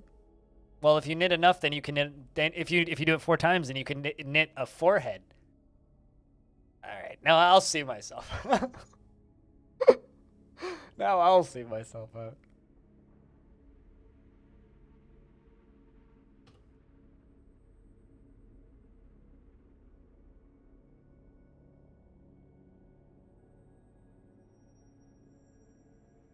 Best dad joke since a while.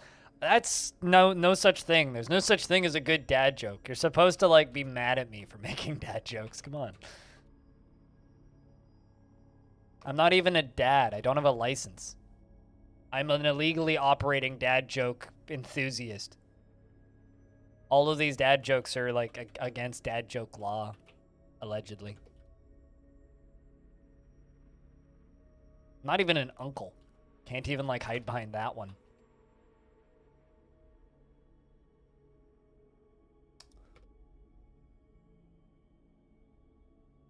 Yeah, I only traffic in underground black market. Side story. Dad jokes. Speaking of, how's things doing up in the tavern?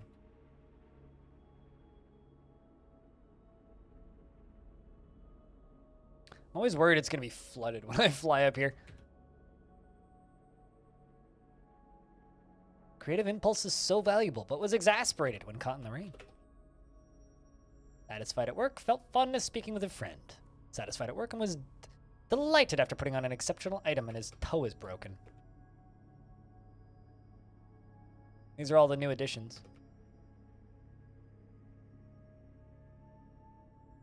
Always knock on the fridge when I open it in case the salad is dressing. Well, you know, you want to know a secret, Orange? When I walk into the bathroom and take my clothes off, the shower gets turned on.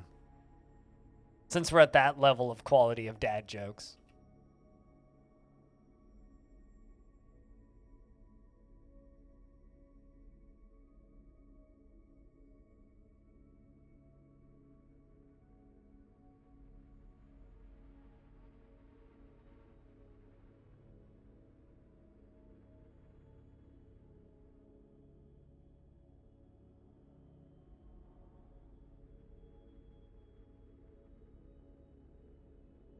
Rory has become a minor.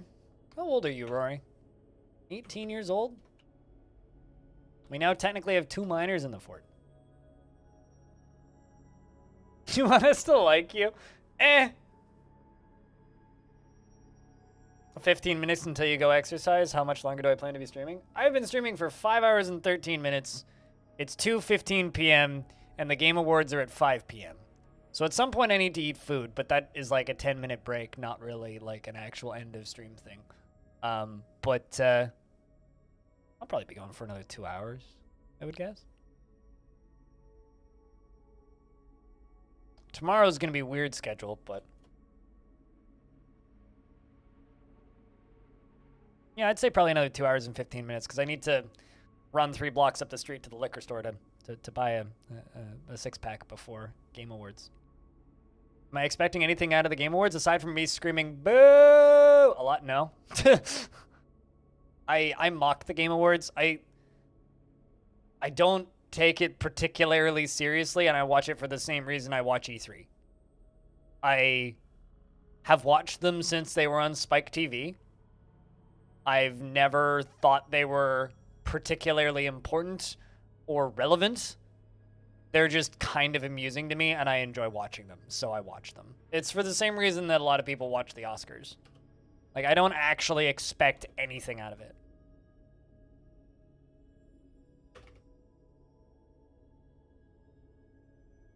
Like Oscars and Grannies, except washed up Twitch streamers and the Game Awards, you know? I'm not gonna pretend to be above, like, my grandmother. Come on.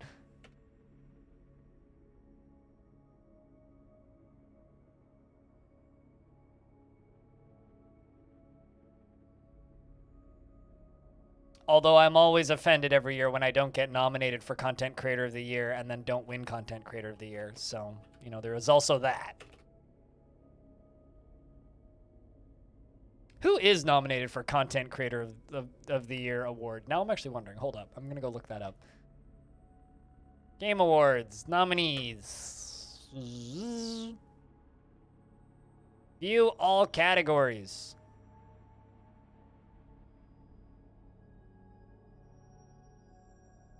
Content Creator of the Year is fucking Dream. And then 3 people I've never heard of. 4 people I've never heard of. So yeah, I know who this twat is. This is the guy who cheated in Minecraft speedrunning. And I don't know who any of these people are. So, no, Ninja didn't even get nominated. Ninja, like, in the grand scheme of things, really isn't that relevant anymore. But he is pretty famous still. Actually, Ninja's probably just playing Halo again.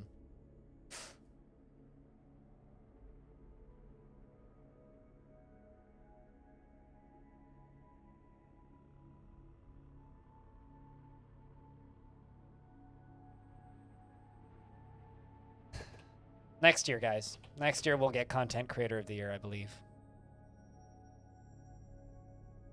You just watched Annihilation? Yes, you did manage to type that right. Do you understand now why I say that I can't stop thinking about that ending? NRLN? Like, do you understand now? Because this is like, the ending of that movie is so fucking disturbing. It's wonderful, and I love it. Like, I still think about that movie. Like, even just you stating that gave me shivers. It's great.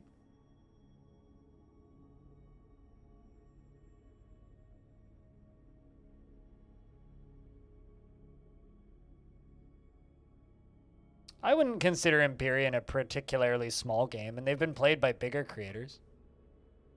I mean, my stream team has had an Empyrean Galactic Survival server. I actually don't know if we have it anymore. You'll nominate me? Well, too late. Nominees are closed.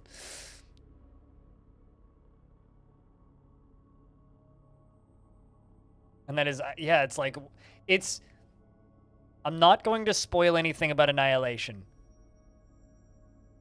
But in Annihilation, it's the, are you still who you were before? Question. And it fucks with your brain, and it's so good. It's so good. It's so good! Also, just like all of the cinematography of that end sequence when they're in the lighthouse and there's just like the bodies just dancing around. It's just fucking incredible movie. But I also completely understand why that movie got canned in theaters. Since very long, you have not touched it in a few years. It's nice to see that it's grown. Yeah, no, I mean, that game's doing quite well. I mean, it's still janky as all hell, but it's still probably the best space station builder in existence. Yeah, on my stream team's Discord, we host a bunch of game servers. currently we actively have. I don't think the Empyrean server's online right now. It might be. I don't know who's hosting it though. But we have a farming sim server, an Empyrean server, an Avorian server, a Valheim server, which might be going away soon, a Minecraft server, and I think we're getting a 7 Days to Die server. But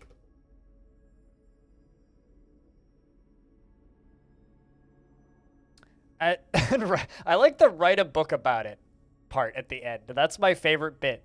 I'll write a book about it. I mean, I'll wait for the film adaptation. Orange.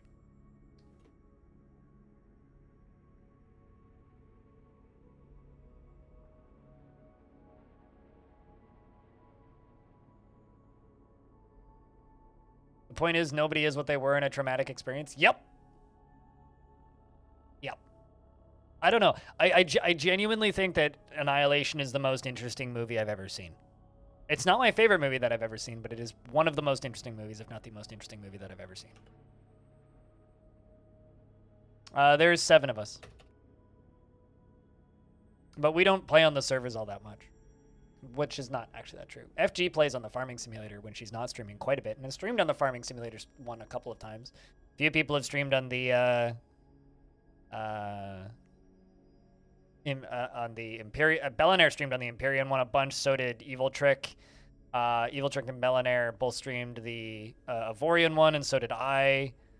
The Minecraft one, a bunch of us stream on it whenever there's major updates, which we need to update the server. We just need to do that.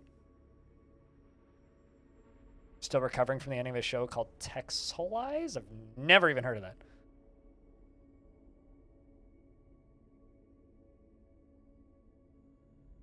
How did I miss that? One block right there. Ooh.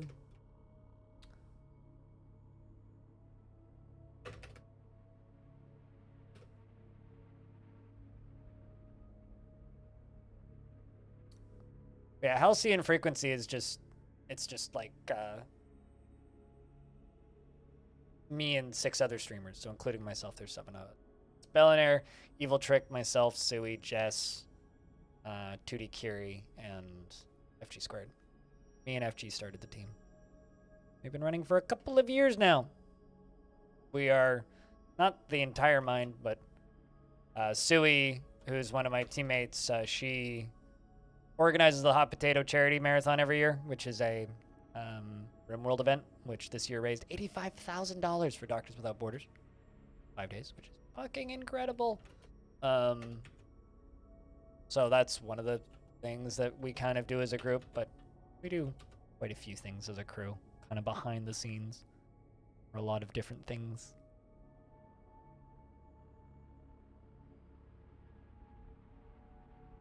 You feel like a grandpa? Sounds great. Nothing wrong with being a retired person, I would say.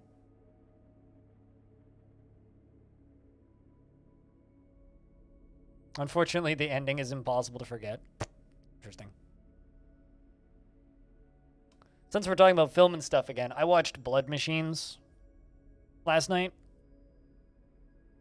I wish that the acting wasn't horrendously bad. But there's some neat ideas in that thing. Also some really dumb ideas, but there's some neat ideas in that thing. Considering it's like almost feature-length film synthwave movie, basically. It's a weird thing.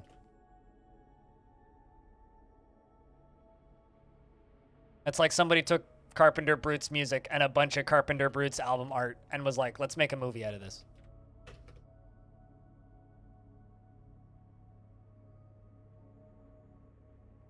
It was interesting.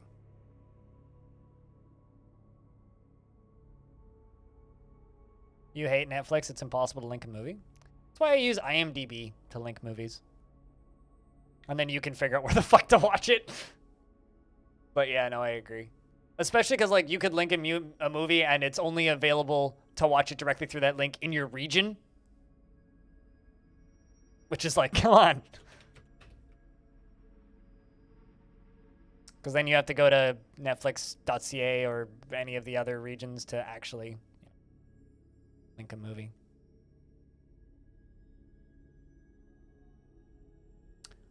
Well, don't give them... I was going to say, with Annihilation is a movie that you can watch the trailer for and not be too spoiled. But I still would recommend not watching the trailer for Annihilation, because a lot of the cool parts about Annihilation is witnessing the way the world in that movie looks. It is so cool. Chat, who here, outside of like the two of us that are talking about it, who here's seen Annihilation? How many, like, just show of hands, have you seen Annihilation? Because now I'm wondering how much of this movie I should even be talking about.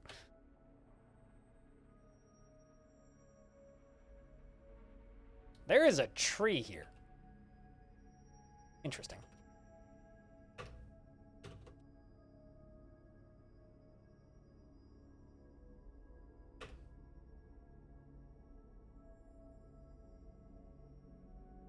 You've never heard of it? You haven't? Nope.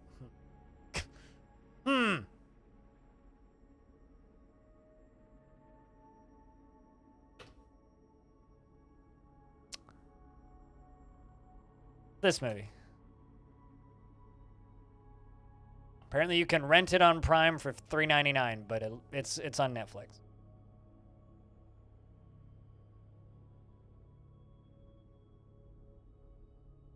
But you're not worried about spoilers? I'm not going to spoil that movie. I legit will say as little as possible about that movie.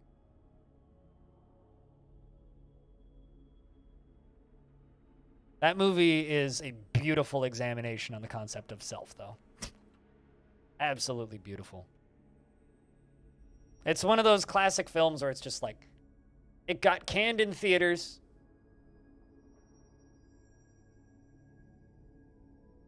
But those nerds don't know what the fuck they're talking about. Actually, I wonder what the Rotten Tomatoes rating for that thing looks like now. Now I'm just curious.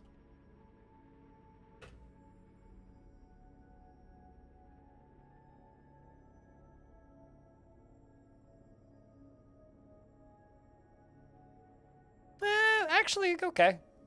I guess better than I thought.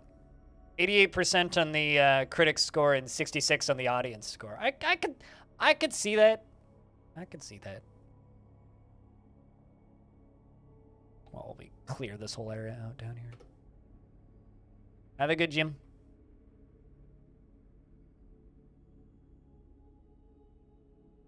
But I'm also on most days. Currently, I'm going to be streaming every day until the 24th. Normally, I take Mondays and Fridays off, though. It's kind of a Christmas thing.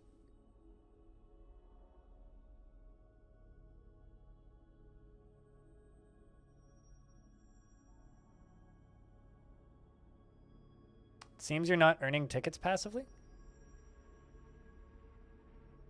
Hold on.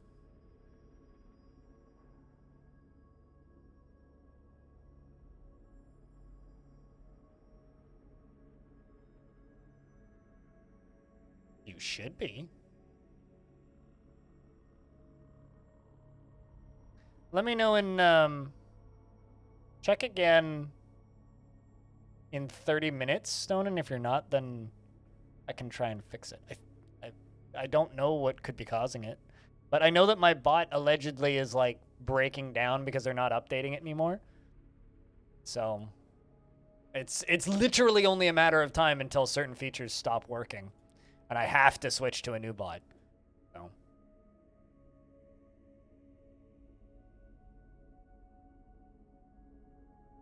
This was very good, very recommended. Interesting. Yeah, well, I mean, like, how often am I actually talking about DF when I'm streaming DF? It's like not usually the main subject of discussion, but I need to rewatch Annihilation because I watched it right after, shortly as soon as it came out on Rentable virtually. I rented it and watched it. Then I saw it again at the beginning of 2020. I need to watch that movie. It's been almost like a year and a bit, almost 2 years, getting up there. It's just...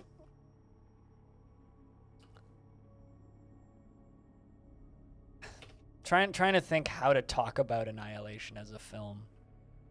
Like it's not like most like any it's not like an action film or something where I could just be like, oh yeah, like this scene when the thing happens and then the thing explodes. It's like it's so much more nuanced than that. It's so difficult to talk about that movie. Although it is one of the only movies I've seen in a really long time that actively distressed me so much by one sequence that I had to like pause it and come back 30 minutes later, which was the scene with the dude at the bottom of the swimming pool. I'm pretty sure he was in the swimming pool. Or maybe yeah, it was in the swimming pool before he kind of became part of the swimming pool. When they start finding the members of the last team that went in. The thing in his stomach. That was distressing enough that I had to like get up and leave. I was like, I need to pause this for a bit and take a break. I need to like go sleep.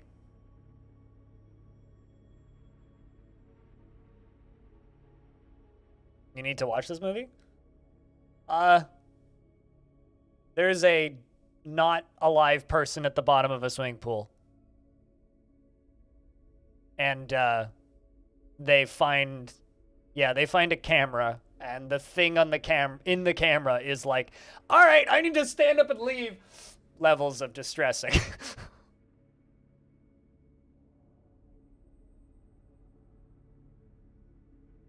Yeah, because you should get more in 30 minutes. I'm starting to wonder if my bot is breaking down. I will try something though, because I've noticed something is offline and I can fix that. Because apparently, my account is signed out of my bot, but that shouldn't affect that. That just means I can't type in my bots in my bot. But let me sign in. Gotta open up the password manager.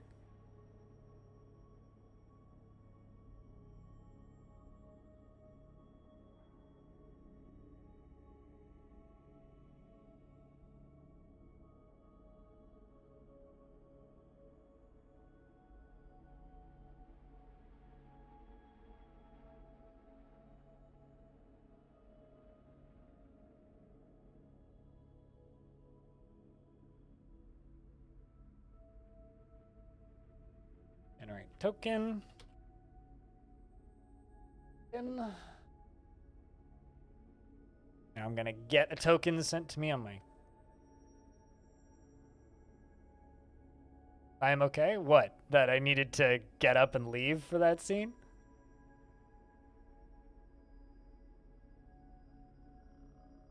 Oh, jeez.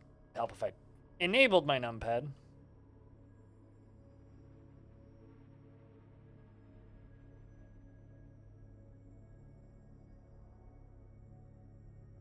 X.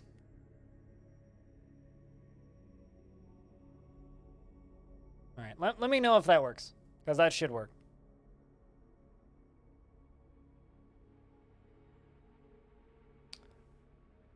Comments are delayed by about a minute or so. Okay. That happens sometimes. Also, the game's laggy because channeling large amounts of things is bad on the pathfinding. But yeah, no, in regards to Annihilation, kind of wrapping back around to that movie, I recommend, if you are not squeamish about pretty dark science fiction, that you need to watch that movie, which some people claim that part of the reason it got kind of buried was because, when it was in theaters, was because it had an all-female cast.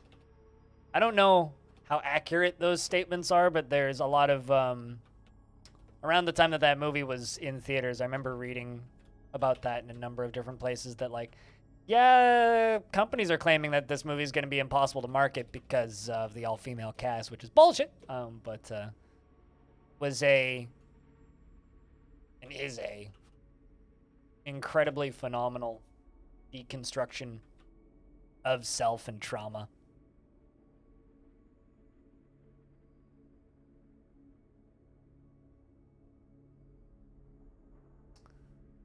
If we can't use like film to create weird art about such things. What's the point of having film? Frankly. You're quite squeamish about such things? That movie is not for the squeamish. That is like my one warning about that movie. It is not for the squeamish. Like, I'm not squeamish in the slightest, and that movie distressed me in a lot of spots. There's a lot of sequences in that movie that freaked me the fuck out. And, like, Saw doesn't make me blink. So... And it's not because it's, like, graphically violent or anything. It's like the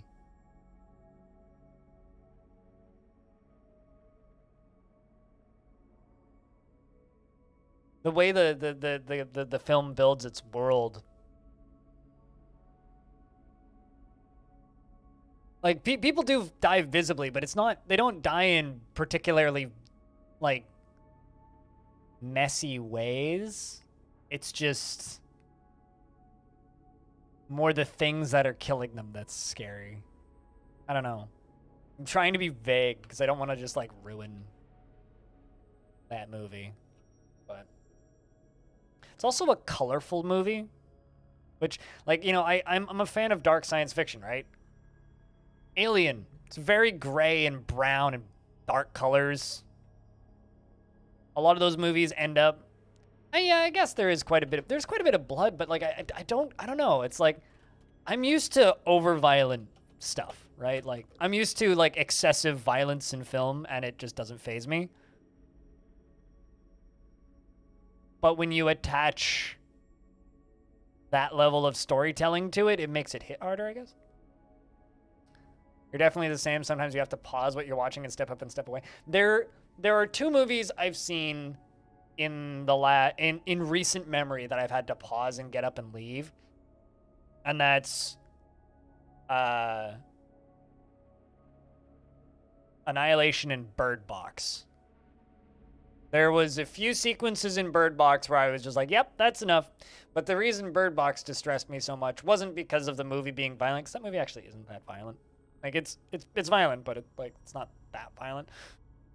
The reason that movie disturbed me so much is just I know a couple people that have offed themselves. And that whole movie is just, you see big scary thing that no one's able to see, and you see it, and you go and you immediately kill yourself. That's the whole plot of Bird Box. So it's like, there's lots of sequences where a character you like sees a thing, you can tell that they see a thing, and then you get to watch them kill themselves 10 seconds later, and it's like, yeah, that's difficult to watch.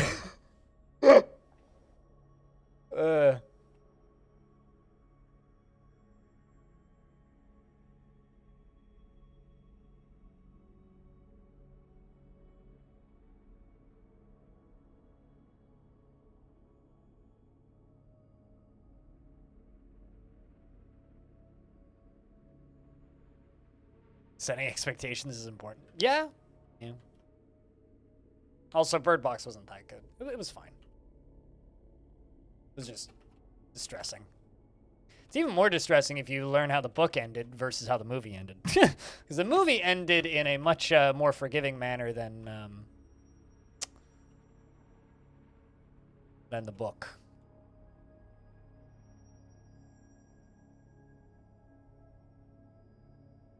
I don't know if anybody here ever fell down that rabbit hole, but for exactly that reason. Why? Because just people offing themselves every 10 seconds in that movie?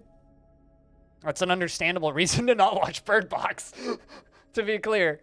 It's a totally legitimate reason. Absolutely legitimate reason. Like, I enjoyed that movie, but my God, it's not for the faint.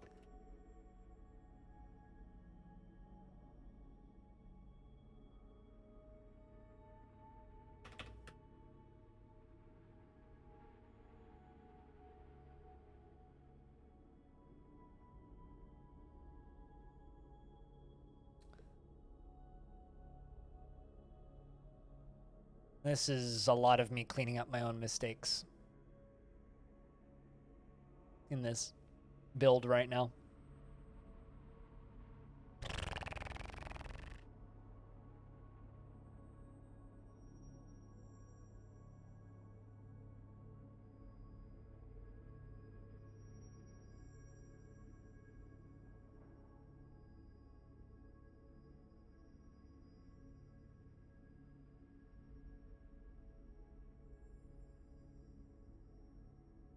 But I don't know.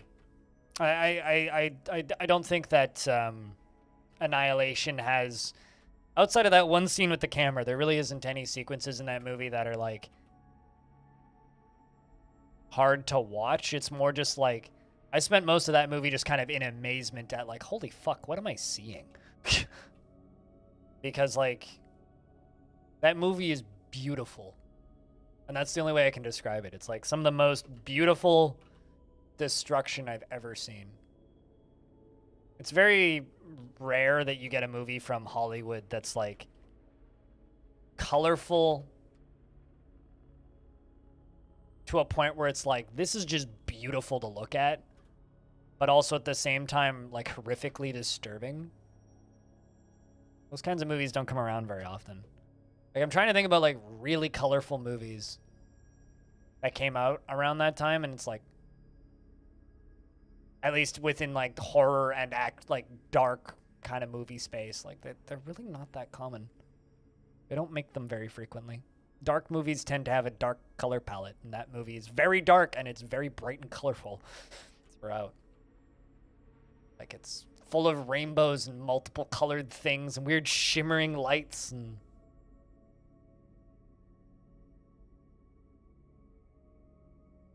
it's neat. I recommend Annihilation. That's all I can really say beyond that. It's like, I recommend Annihilation.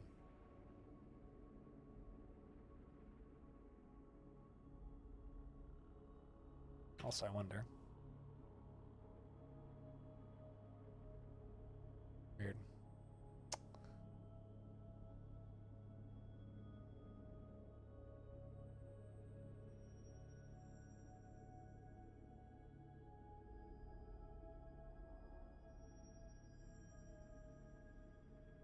I think we're gonna finish digging this out and then we'll head up to the surface.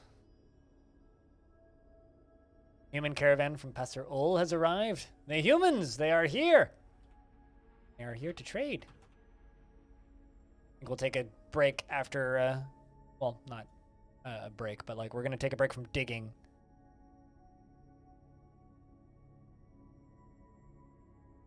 Also, did you figure out what you're doing with Vancouver stuff, Orange?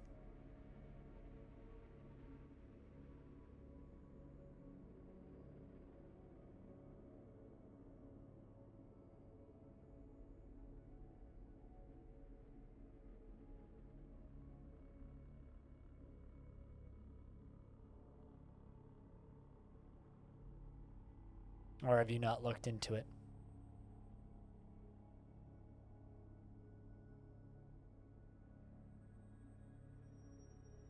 Because I'm just kind of curious.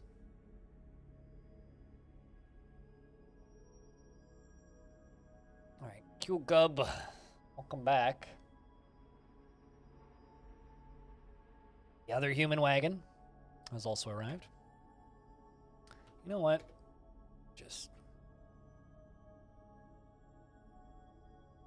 Just remove all these designations for right now. And the frame rate returns. Magical. Give these dwarves a chance to go sleep and take a break first.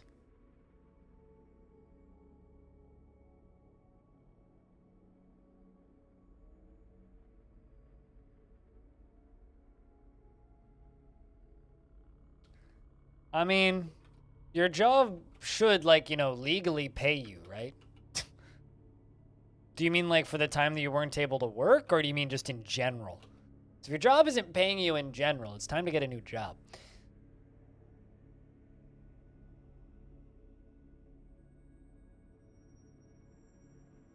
Just flat. It's time to get a new job.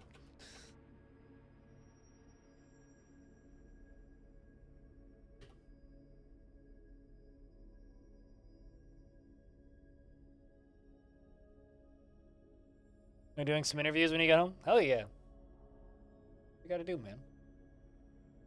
Get a job that pays you. Job not paying you, then you got's problem. Also, I am, like, starting to get actually convinced that Twitch isn't tracking people watching streams that are tabbed out again, or something is breaking somewhere, because like allegedly we have 53 viewers, but according to my bot, there are 71 people lurking in the chat, and I know that at least 20 of them are not bots. Which your numbers are weird. I'm not gonna tell them they're wrong, but weird is my answer. Maybe those 20 people have the stream paused, but it says 42. Yeah, it was very low a minute ago. It went down to 39 on my screen, and then now it's back up to 53. So I don't fucking know. But my bot claims 72. So.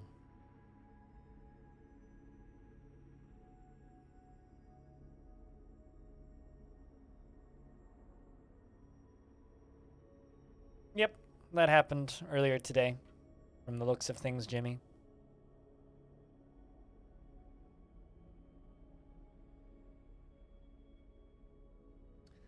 It is what it is, unfortunately. Dwarves are bringing goods into trade. We'll request that the broker comes and trades once these dwarves are finished bringing goods over.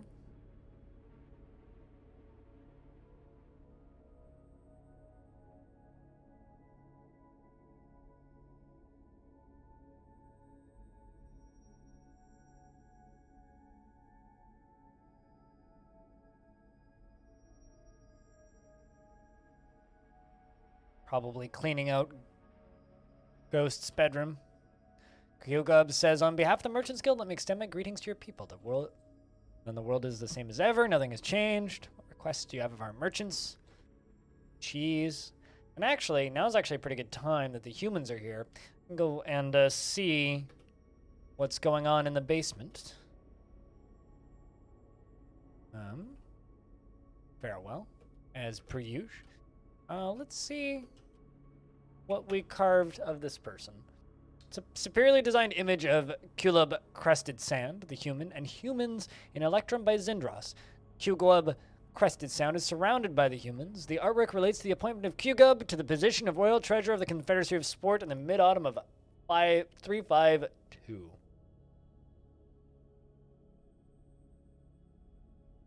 Let your laptop cool down a little. Alrighty, Orange. We'll see you when you get back.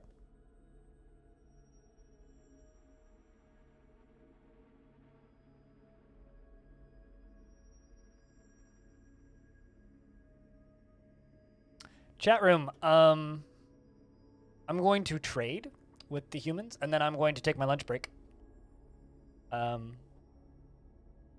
So for whatever it's worth, we'll have a couple more minutes, and then I'm gonna hop up for 5 or 10 or so to quickly make myself some lunch. I didn't make a sandwich last night, so a wee bit behind on that.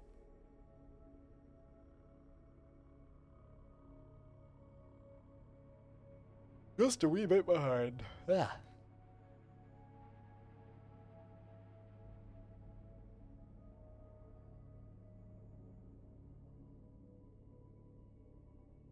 But I haven't said this enough today, so chat, thanks very much everybody for just hanging out and watching the stream. Talking, chatting.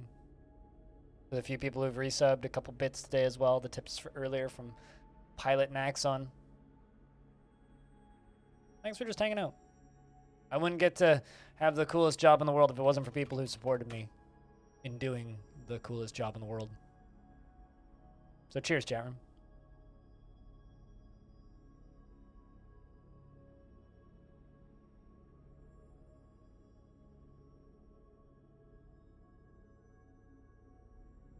Also, if I could get a round of beers, if you're lurking in the channel, just type in the word beer.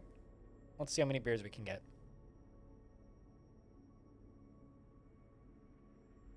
Since we're kind of past the movie discussion now.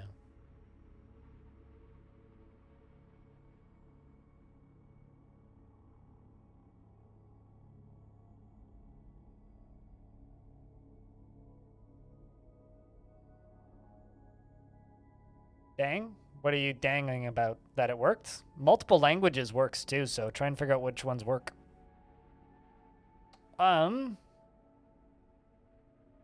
I'm just looking to see if Annihilation is on Netflix, because it wasn't when I watched it last.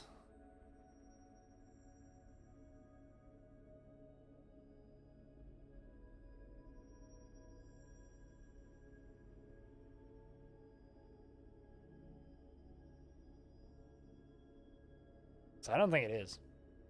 I think I have to rent it if I want to watch that movie. Yeah, I don't think it is on Netflix in Canada. That's annoying.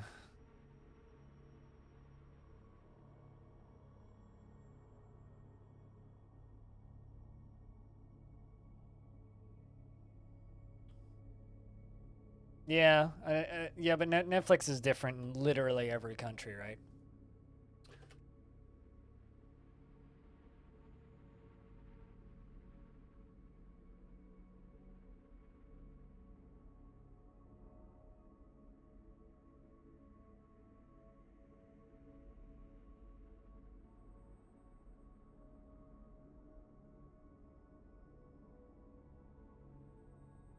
Yeah, no, they recommend watching Passengers on Netflix Canada, which not a very good movie. My mom liked it though, apparently, so. But then again, my mom likes Hallmark movies. Her taste in film is not to be trusted. Lumpy's been sad for a bit, Zin. Lumpy's got so sad, Lumpy stopped being sad and then became sad again.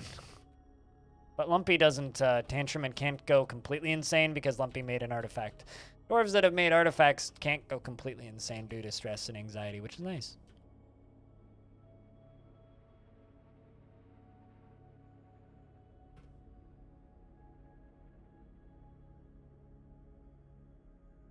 Movie rights is a pain in the ass. Yep. I mean, yeah, it was fine. I just wanted an interesting movie, and instead I got a love story, and I was kind of disappointed. That's all. You know, when I go into, like, a science fiction movie about people waking up early, I want it to be a science fiction movie about people waking up early, not a rom-com in a spaceship. But I got a rom-com in a spaceship, and I felt kind of jebaited. So, I guess, you know. Had a guy throw a tantrum, pick up a solid gross gold statue, and throw it, crushing his own arm in the process. And then when he calmed down, I mean, you convicted him naturally. Did he kill anybody with the statue, or did you just throw it? That's funny. I once had a dwarf pick up a table and throw it at another dwarf and take out the dwarf's and slice the dwarf's like gut open and spilled his insides, and he ran around with his intestines dangling for a bit before bleeding out. That was fun. I also convicted him. Oh, he threw it against the wall and hit himself. Nobody else was involved. I mean, maybe he was tired of having his arm, you know? Like, maybe he just didn't want the arm anymore. He just really wanted to be an amputee.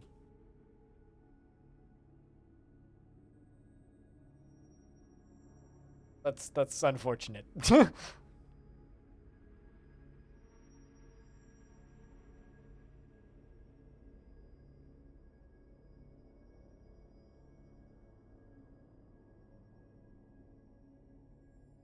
I'm always amazed by those videos that are just like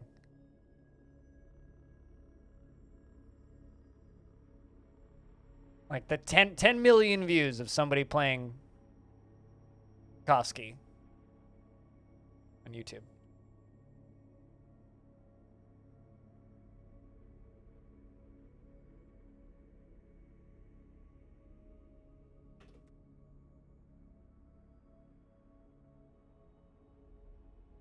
Solid gold too. Damn. Was he indefatigable? Because that's usually my assumption in that, and when someone throws something that fast, or unbelievably strong and absolutely unbreakable, positively inexhaustible. Dwarf Fortress descriptions are good.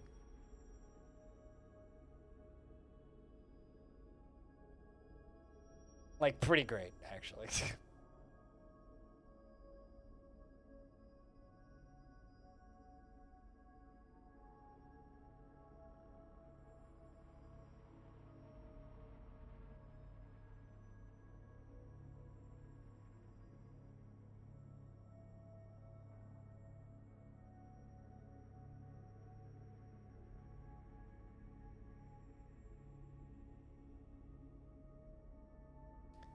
Yeah, so it looks like in order for me to watch Annihilation now, I can buy it on Prime or rent it for $3.99. Fun. Or I can rent it on YouTube for $4.99. Those are my options. Canada. One of your best spinners? I mean, I'm sure that he can be recovered, you know? Unless you, like, flattened him with the conviction. I don't steal movies. Talk about if a movie isn't available, I just don't watch it. Or I spend the $3 and watch it.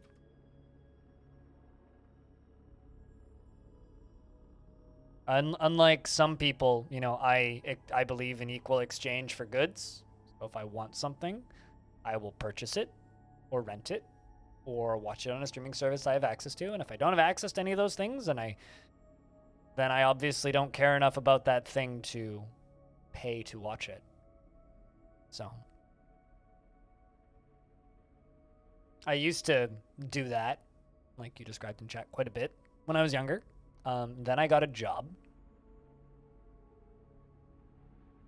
But his psyche is so broken you don't think he'll pay back? Well, that's unfortunate. I mean, this kind of goes without saying, but make your prisons as nice as possible. It was his 5th conviction? Oh my god. Yeah. Have you looked at his mind? Do you know what he's complaining about? But yeah, once they start tantruming on repeat, it's pretty hard to save them. Hell yeah. Masterful gold chains. What if he doesn't like gold? It's like, no, it must be platinum or I will not get happy thought. And while in prison, does it say that he's guilty, aggravated, or angry, or repentant? Or does it say that he's repenting? Because those are all very different impacts to their mental psyche when they're in prison. Feels guilt? Yeah, that's a pretty bad one. I think anger is the worst one they can get. Guilt and humiliation are also pretty bad. But if you get repentant, then you're super lucky. If you get a dwarf that goes to prison and they're repentant, it's like, oh man. You only had one dwarf who felt repentance? Yeah. I mean, it's a lot of luck, right? But if you can get it, it's so good.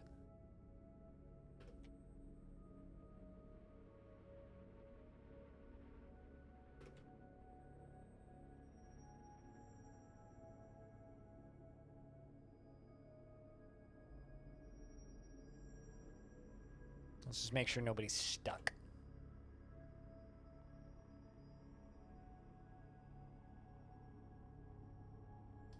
We are into midsummer.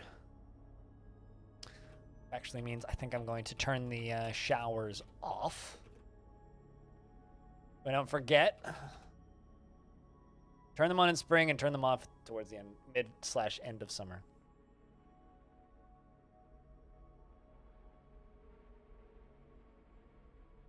Yeah, I see repentant dwarfs quite frequently, but it really depends on their mood. It really depends on their mood and personality. Like, prison either makes dwarves happy and better off, or it makes them exponentially worse, and there's no in between.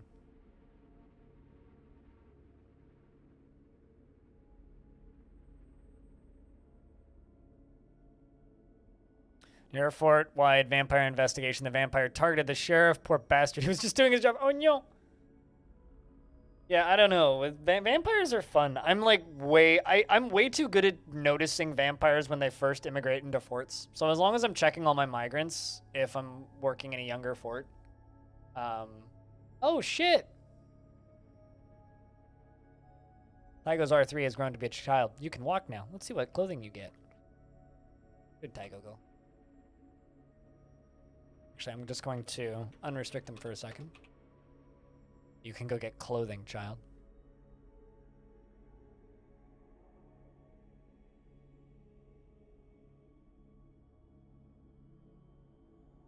Because they don't go get clothes immediately.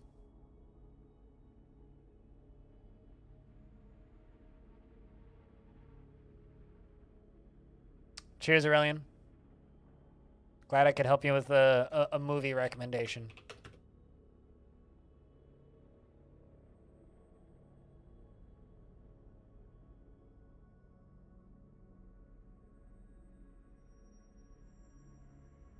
You do have pretty clear signs, but you let your sheriff feel, you let your sheriff feel important. Yeah, but usually what I do is if I know that there's a vampire in my fort, I find them first, and then I use that to my advantage to like stop them from killing people I like. But yeah, no, I get you. You gotta let the mayor, or not the mayor, well, I guess the mayor and the sheriff feel important. Gotta help the mayor and the sheriff feel important.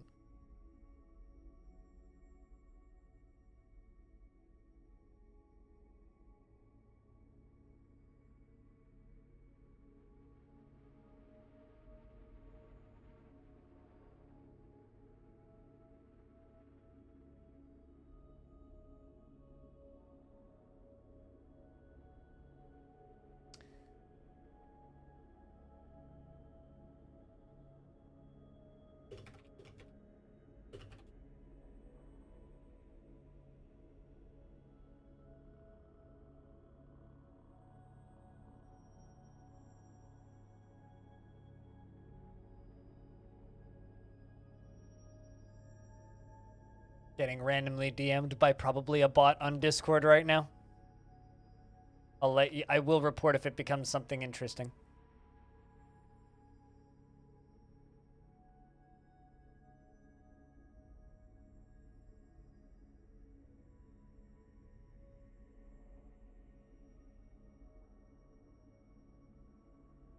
No, this is a loaded request, but in your current fort, the only adamantine you found is submerged in the magma sea. What's the best way to drain it? Pour water on it, one layer at a time.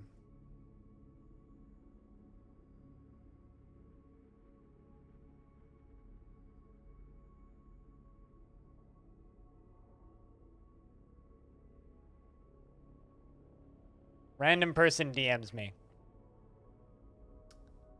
Over a month ago. Hello, mate, what's up? With a little waving thing. And I just didn't respond because I'm like, this is a person I don't know from a server I don't frequent. And then they just responded to me like a minute ago. Hey, again, I'm like, can you not randomly DM me, please? And then they said, oh, okay. How's streaming been going? I'm like, bruh, fucking stop. Leave me alone. But yeah, drip water on it.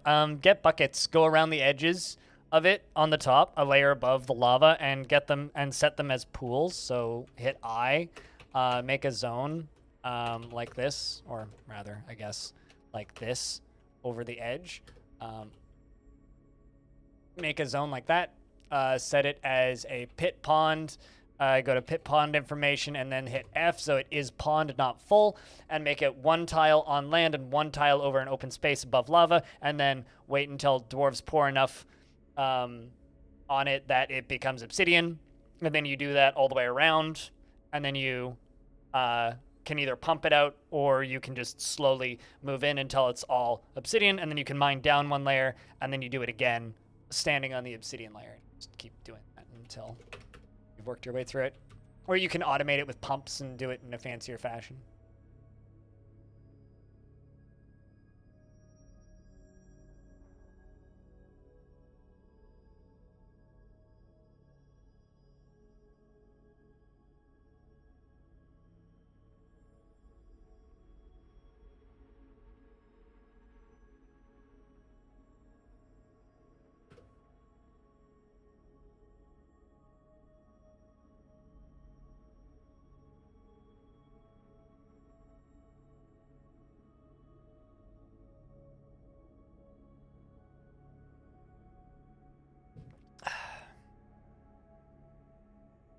Can't make a waterfall all the way down? Can make a waterfall all the way down? You mean a waterfall?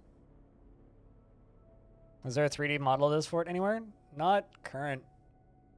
Not that I'm aware of. I mean, maybe. You can go download save number 300 on VOD number, or on year 300 on the VOD attributed to it off of my Google Drive, and you can make one yourself, but I don't make 3D models of forts.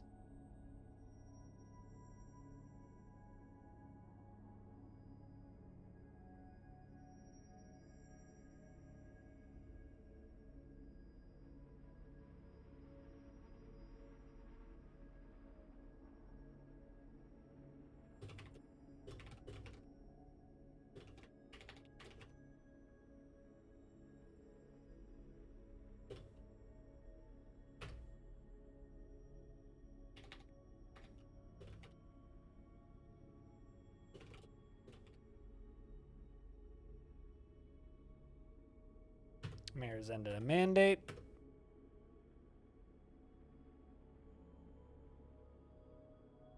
It's okay, I also can't type, don't worry. I have a library with 337 books, not in, well, mostly, I'd say about half of those are copies. We wrote all of those ourselves.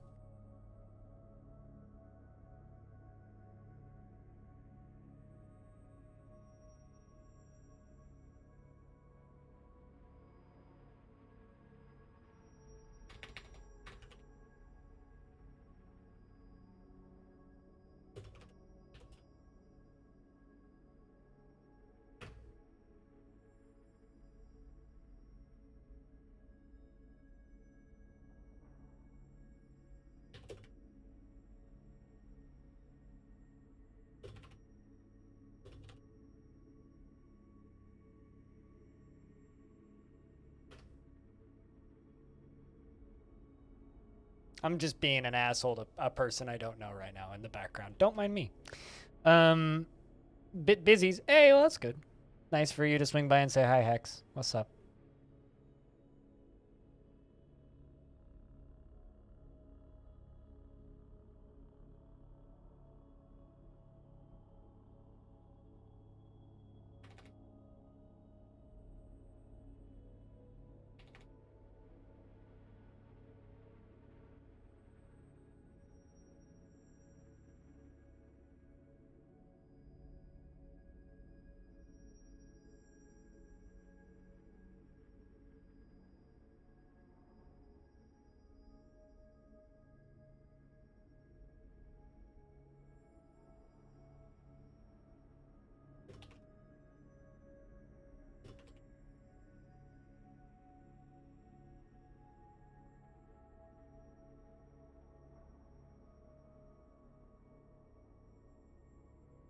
There's somebody cold calling me trying to sell me products on Discord, and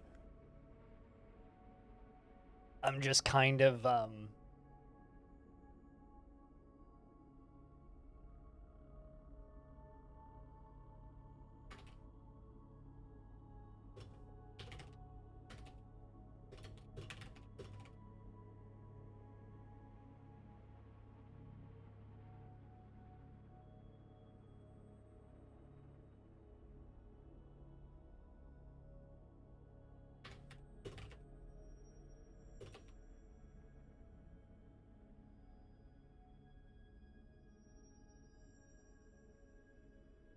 nah. I mean, literally the first thing I asked this dude is, please leave me alone, and he just keeps typing. So now I'm just like, leave me alone or I block you. It's like I have no desire to be DM'd by him.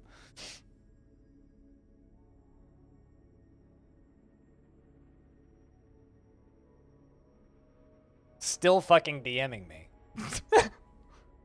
We'll see where this goes. I mean, let me just read what this person has to say. Great, you're a streamer. Sorry for disturbing you. I'm a professional digital marketer and graphics designer, and I'm here to show you my case and talent and digital skills to help streamers and YouTubers in the getting organic, active audience and build more fan base in your audience and your channel to help get you partnered through my professional plan.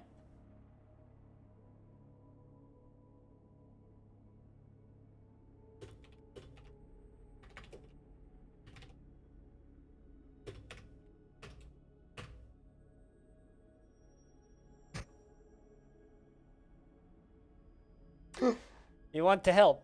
Stare asterisk. Yeah, you want to help. He's like, one last question. How many years have you been streaming? I'm like, one last statement. Fuck off. He just responded with thumbs up emoji.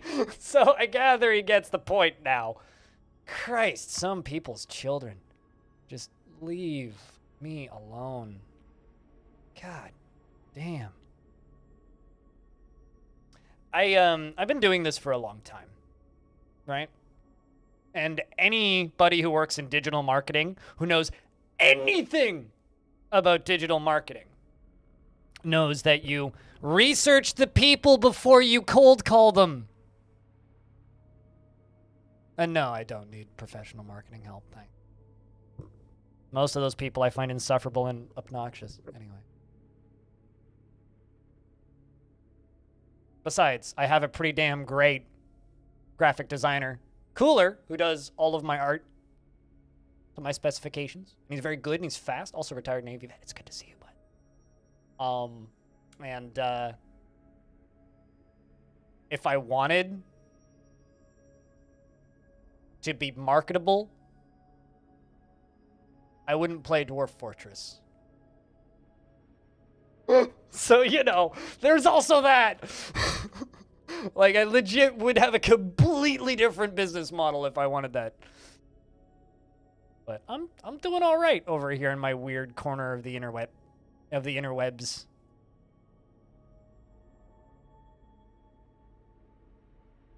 And, you know, we make the most of it. And we do pretty good.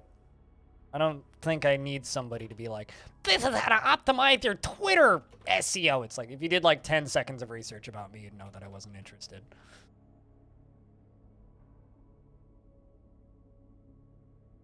I'll tell you for fact, it's more than 1,000 people. It's actually, the DF market, from what I can tell, is about an audience of 500 plus thousand. It's actually not a small audience. The problem is pointing people towards it and telling them that you can find it. Because the most common response I get, especially on days like today where I'm on the DF subreddit, is people stream DF. It's more of a problem of like marketing to a very niche audience that just assumes nobody creates anything for it. Outside of Krug Smash. It's like people know about Krug Smash and they assume nobody else exists. And that's about it, right? Krug Smash is somebody who's like actually reached that potential, but most people who are familiar with DF just assume that nobody creates content for it. Which is actually a fair assumption because there's dozens of us, but actually maybe about a dozen of us. But like there is content and there are people who watch it, and I wouldn't say that I have a monopoly on it. I maybe have a monopoly on like English Steam DF news, but they responded to the fuck off with a thumbs up emoji. They're like, okay, I get the point. Because the guy said, one last question. How many years have you been streaming?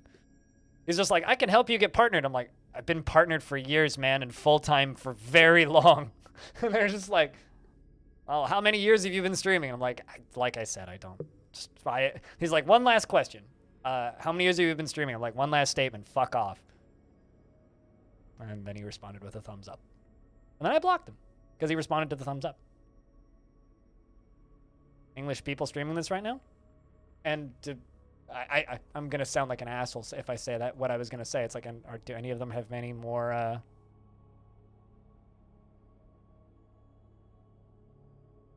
Okay, well, one of them isn't a person, actually. One of them's a bot. Satied is a bot. That's a new one. Any?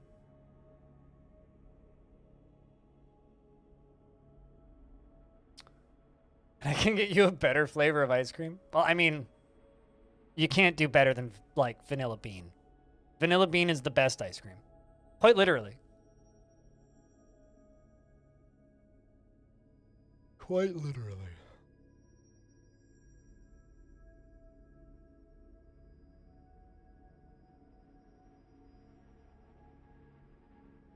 That or, like, a good espresso coffee? One of my favorite spam callers or spam DMs I ever got from a random server was this one person who was just like, started DMing me, and I was like, who are you? And they were like, I'm a digital artist and graphic designer. Yeah, I'm here to show you my portfolio. I was just like, I already have an artist who does all of my branding. I don't need somebody else. And then they just continued talking about it. I started responding, and then I was like, are you a bot? And they responded in a completely nonsensical fashion. I'm like, you are a bot. And they kept on responding. And I just kind of was like, huh. All right. And I just kind of closed the conversation at a point. But those are usually what they turn into. This was an actual human being, which I'm shocked by. Unless like they made the bot smart enough to be able to like respond to things like, if you were a bot, say potato, and they responded with potato. So. Well, I said, if you're a bot, if you're not a bot, say potato. And so they said potato. So they're not a bot, most likely. Unless the bots have gotten really smart, which, I don't know, I wouldn't put it past them. Bots are not stupid, generally. They're more human than most video game executives, so. All right. They're still conducting a meeting. Are you waiting for the Jimmy? Yeah, the bots have discovered potatoes. They're becoming Irish.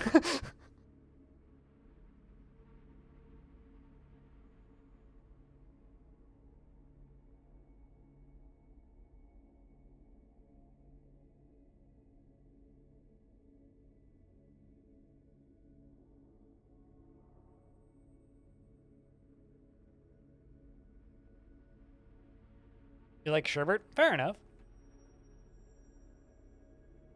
I mean, we could talk about sherbet if you want.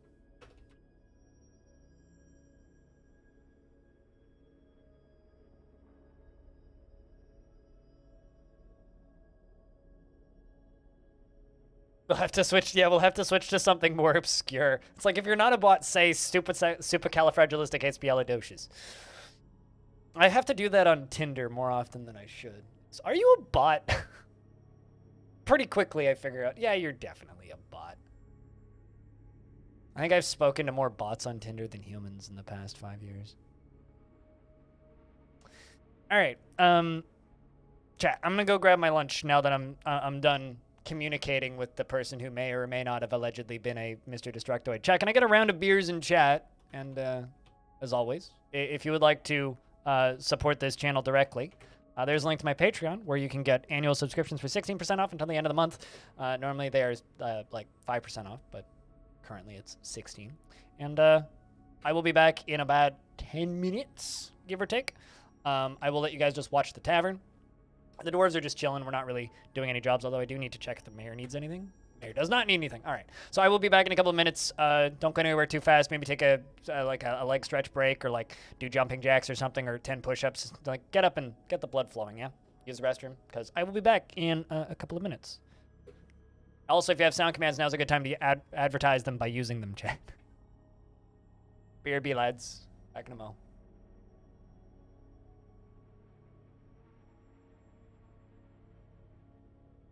This is my favorite roguelike on the Citadel.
I return. I think that the command you might be looking for is annoy me. That one. I need to figure out some way of making it more available without confusing people. But I return. I do need to punch a few things in on my phone first, though.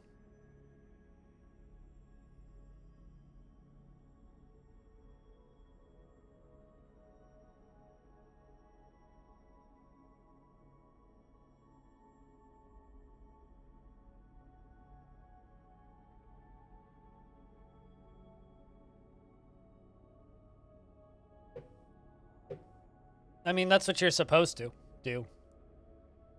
I just don't want to, like, make people think that they're public or anything. That's the one thing I want to try and avoid.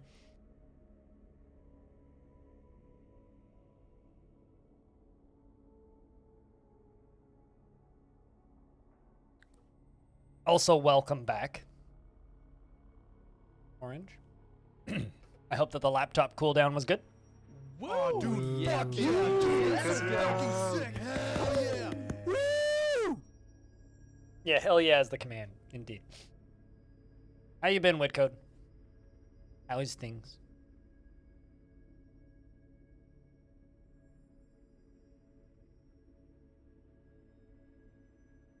Hope your December's been treating you well. Also, I would like to inform you that aside from, like, some mangled toes and some missing teeth, your 108-year-old Dwarf is doing all right. She is, however, a nervous wreck, but she's all right. Work has been tiring, but otherwise good. Autumn has come. Well, hope good tiring. But you did say otherwise good, so.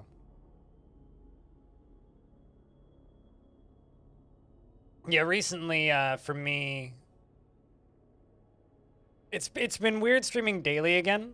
Because, like, I've streamed 10 days in a row now, right? And I'm streaming every single day of December up until the 24th of December. And then I'm going to take a couple days off in a row. So I'm kind of doing this as, like, kind of just a thank you because you guys were, like, maybe not you guys, but chat in general was ludicrously generous over last month. So kind of doing this as a thank you, but I'm also doing this so that I can take a couple days off at the end of the month and not feel bad about it. I think I'm going to take the 24th to probably... I haven't decided, but probably till about the 29th off. Or, sorry, the 25th to the 29th off. So maybe I'll take the 5th day and take the 30th off as well. I haven't decided yet. But taking a few days off at the end of the month. So streaming every single day all the way up until the holiday, and then take a bit of a break because I almost never take any breaks over Christmas. So, and it's going to be neat because both my sisters are going to be in town, and my older sister lives over on the island, so I don't see her much. My little sister lives in Quebec, so I never see her. So it'll be nice to see both my sisters again. Hopefully not drive them too mad. Annual tributes have arrived. Nothing's been fixed. It might have been the connection issue as of this morning then. Let me know when you got it, Stone. Let me know when you got it.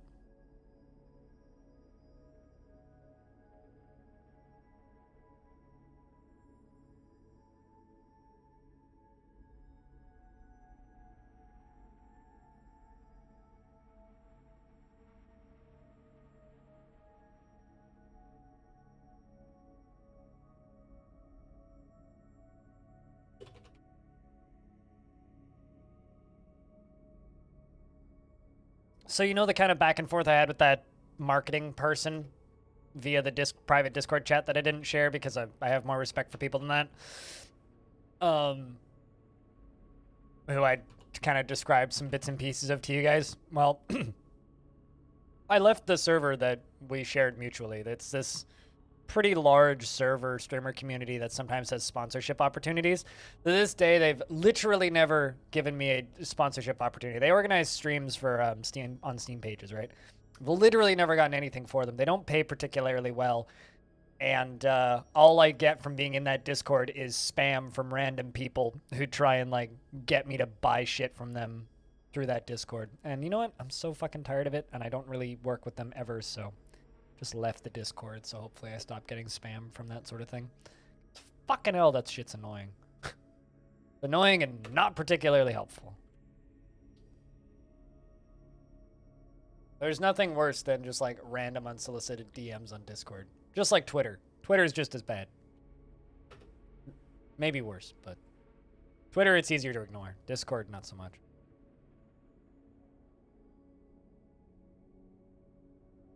But let me know when you're ready for me to scroll. So.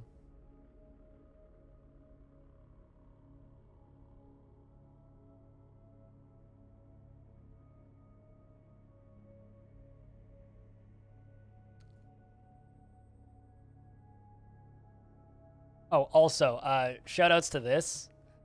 I checked this the other day and I just signed in to show you guys because I think it's neat. Once we're done with scrolling here. That feels like a short one, but I used the page down function. Anyway, I got shouted out, or I got reached out to by a friend of mine, Cringer, about me being on his Google recommended for Dwarf Fortress news. Let me know when you got it, Stone, and then I'll show this. But I just want to point something out that I think is hilarious.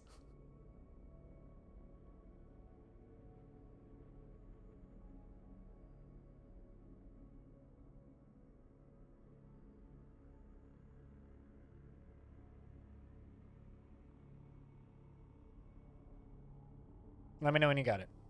I'm going to assume you've got it.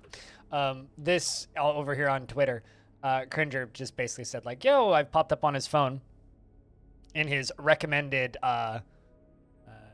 news articles, right? I just think it's funny that I'm right in between two F1 posts. It's like Formula One, because that's the top half of F1 driver's forehead. And then me. It's like I'm just sandwiched in between two F1 posts, which I think is very funny. But, yeah. Shoutouts to Cringer. He's a good dude.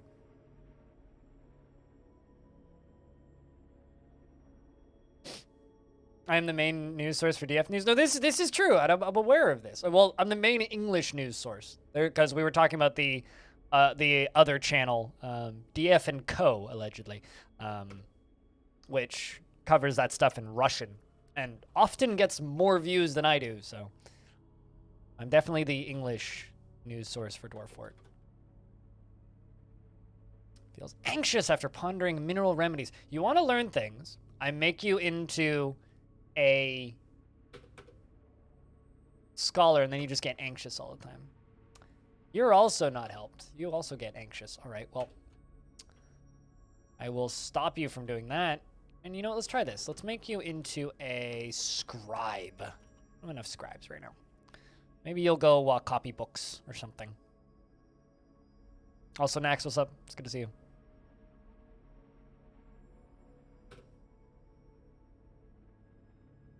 Got pretty big. Oh, no. If you don't know what iron corkscrews are, they're used as part of pumps. They can also be used as a part of traps. You can, like, impale people on them. Aqua. The enormous corkscrews are used as part of water pumps. They're used with enormous pipe sections. So enormous corkscrews and enormous pipe sections. They're part of dwarven machinery.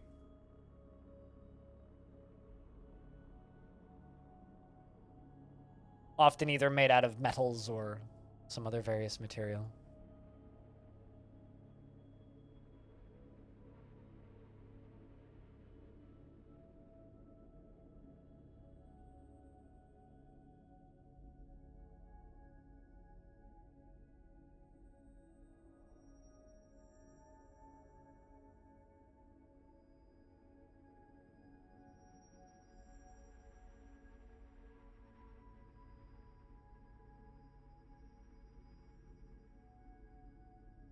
It's just neat to, like, you know, have friends pointing at it, and especially friends that I don't actually communicate with that much these days in the Twitch world, which admittedly are kind of a lot of friends these days. The majority of people that I've known for years, I don't really interact with much. Like, I've been streaming for a really long time, but I also stream, you know, It's being the main news source for Dwarf Fortress news is a blessing and a curse, I guess, because it's a blessing because there's a lot of stuff to cover right now, and also people who want to watch it. But it's a curse because I don't have the ability to really interact with a lot of other broadcasters because I'm kind of the only active full-time broadcaster who streams Dwarf Fortress. So it's kind of a blessing and a curse. It's a blessing because it's awesome to have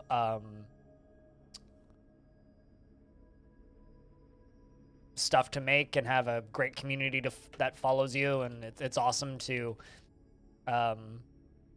know that people really like the stuff that I do. But it's a curse because my potential audience is extremely limited. So at least until the Steam version is out, where it could hypothetically become less limited, but may still be limited. Not much. You did some maintenance on a friend's PC, thinking about playing some Dwarf Fortress without Dwarf Therapist and other tools. What gave you that terrible idea?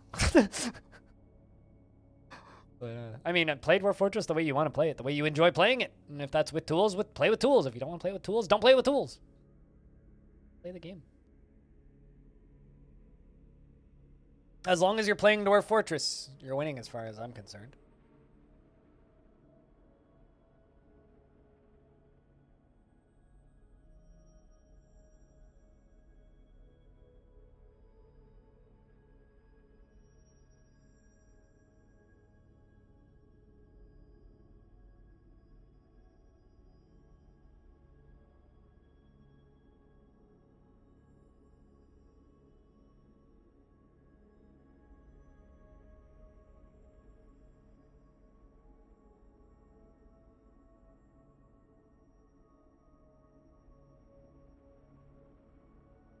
Me? Well, glad to help.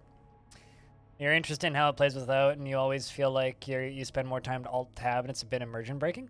You literally just, like, word for word described why I don't play with Therapist. It's a bit immersion breaking. Yeah, that's an understatement. It makes playing Dwarf Fortress feel like Excel instead of playing a video game, which, you know, some people like, but I don't.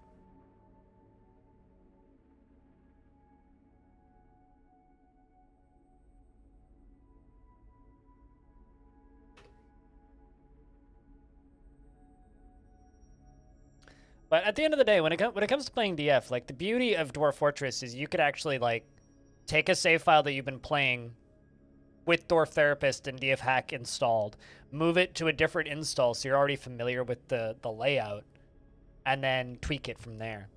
You can absolutely do that. I mean, there's certainly things that you will miss, and you'll have to play the game slower, and elements of it will be clunkier, but I do feel like I feel like Dwarf Fortress does something very well that I like in certain types of games that a lot of games don't do well, which is it does a very good job knowing what information to show you and what to just hide.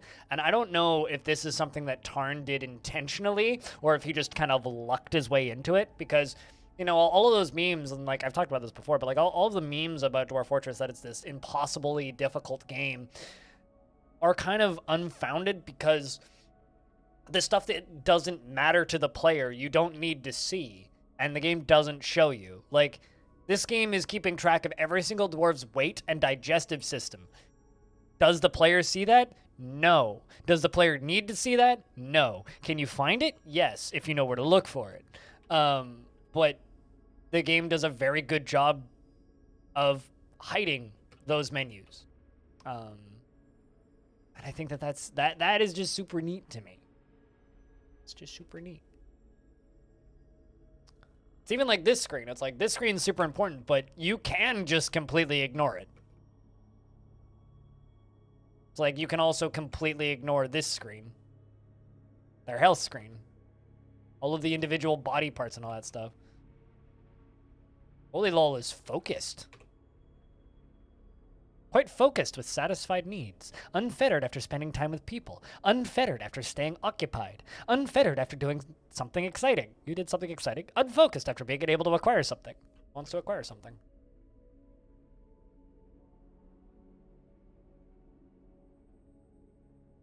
Think how there is not a grid-based overview of the dwarves and skills in vanilla that will force you to keep track and invest time into dwarves. It's like even the Steam version, the way they're doing jobs is it's like they're just putting a filter on this screen, right? So the way they're doing jobs in the Steam version is there will be a drop-down menu on this screen that shows you all of your dwarves at once on one screen. And there will be a drop-down menu, and you can sort by dwarves that are assigned to this, dwarves that are assigned to this, dwarves that are assigned to this. And it'll put the ones that are assigned to that thing at the top, and the ones that aren't assigned to it at the bottom. And you can add more in if you want. So you can be like, okay, how many miners do we have? How many of this do we have? How many? They're still forcing, like, even with the improved version, they are still going to be forcing you to look at dwarves. Which is where the majority of the game does its story. The game does the majority of its storytelling, which is what makes Dwarf Fortress interesting.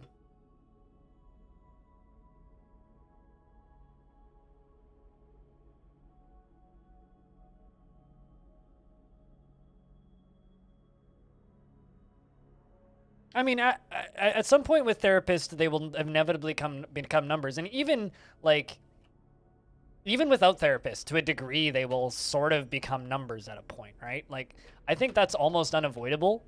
But what you can do is you can mitigate that by paying attention, right? And I think it's easier to pay attention if you are choosing to just play the game instead of using therapists. This is a huge dwarven caravan. 1, 2, 3, 4, 5, 6, 7. 7 wagons. And 1, 2, 3, 4,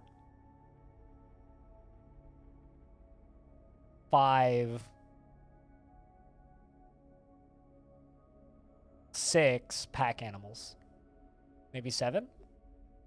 7 pack animals. We're a rich society, jeez.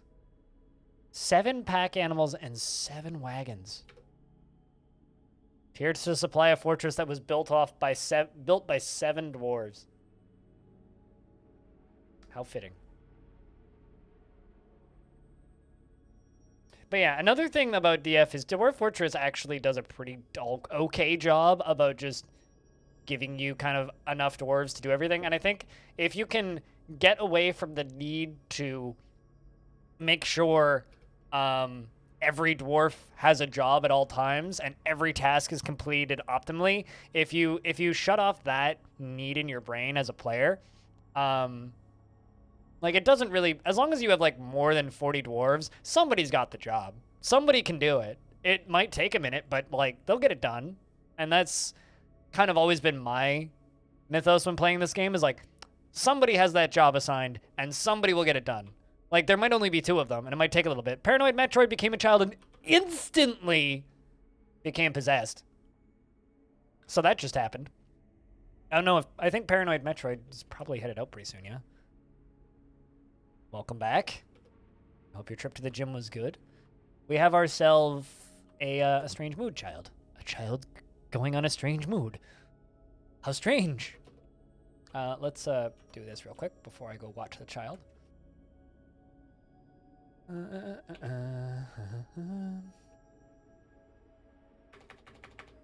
Actually, they're animal traps, right?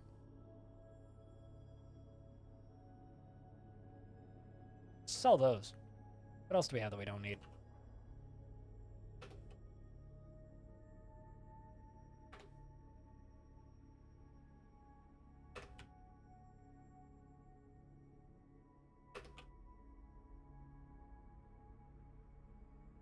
All right, sweet. Let's follow the child in the strange mood. Don't treat your dwarves like Amazon employees.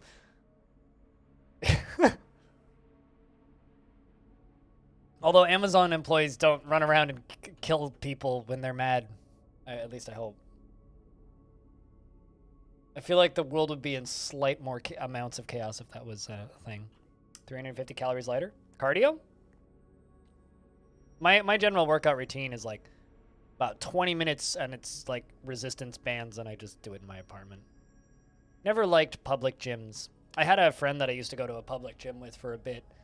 And then he stopped going, and then I stopped going. because I don't like being in public gyms without people that I know. I need to have like at least one other person there to make me go there. But child has claimed Craft Dwarf shop, ran down here and grabbed the piece of wood.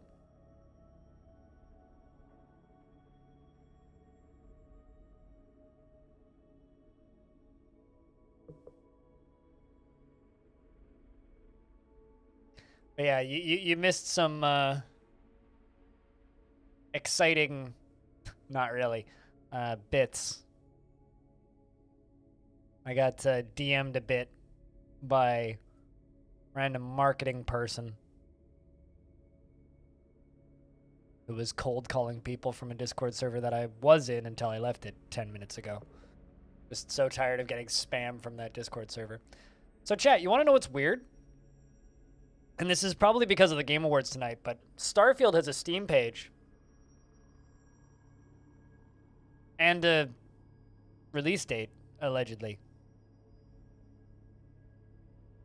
I'm not sure if any of you guys give a shit. I know for certain I don't. Aside from that, it's a very well-rendered sandwich. And I'm glad that they still have the very well-rendered sandwich in the center of the marketing.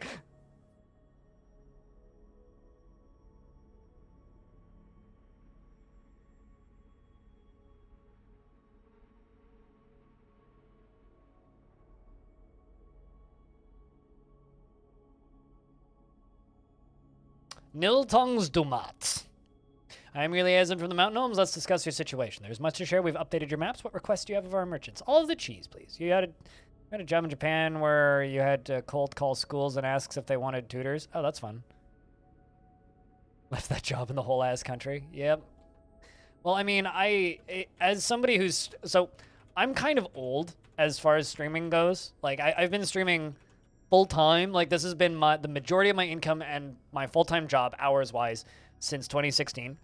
And I've been streaming for 9 years, right? And I've been a Twitch partner since 2018. This is madness. Hi, Hobo. Exactly 11 years after Skyrim gets released. Yep. Yeet. Yep, Hobo, this is true. How we doing, Hobo? So I've been kind of around for a while when it comes to Twitch, and I have a pretty good idea of how this industry works. So when random person who I've never seen before sends me a DM saying, I work in digital marketing and would like to help advise you grow and become a bigger streamer, my knee-jerk response is, kindly take your thumb, shove it as far as you can up your ass and sit on it. And then fuck off. That's my response, because I know those types of people. I don't like those types of people. It's like, if I wanted to be a marketable person, I wouldn't be playing Dwarf Fortress. They're evolving. I get cold called DMs a couple times a week. And I usually end up leaving the Discord servers if I get multiples from the same server, I will eventually just leave.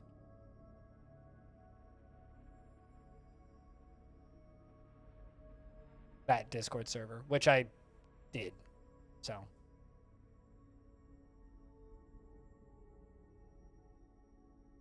Because being reached out to by somebody who's supposedly a digital artist and marketing expert quietly on Discord, who then proceeds to say, like, when the first response I have to you is, please don't DM me, I'm working. And then they immediately respond a second time saying, how are you? And then I ask them if they're a bot, and they say no. And then I'm like, all right, so are you just an idiot, or are you just really dense? And then they respond with, well, I can help you get partnered. Have you been partnered yet? At that point, I just start saying fuck off. Because it's like, if you know anything about how this industry works, you research the people that you're going to reach out to before you reach out to them. You send them an email after you research them. Because that's how you actually do well. And I've had people reach out to me directly via DMs before, or and actually know who I am, or have actually done like a shred of research and know who they're talking to. And in those instances, I'll be polite. But if you are just like randomly cold calling people, yeah, I'm gonna be fucking rude. I don't care. You need to not do that, especially on Discord, because on Discord they have a superpower, which is little purple circle. If there's a little purple circle, it means they're streaming. Don't ever DM somebody while they're streaming. You're gonna go to bed early. We'll see you later, Bastet. You have a good night's sleep. And I'm assuming you're saying goodnight to Bastet and not me, Darren, so.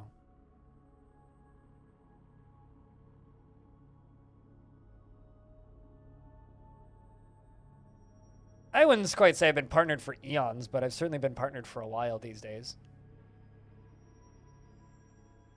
Partnered in 2018.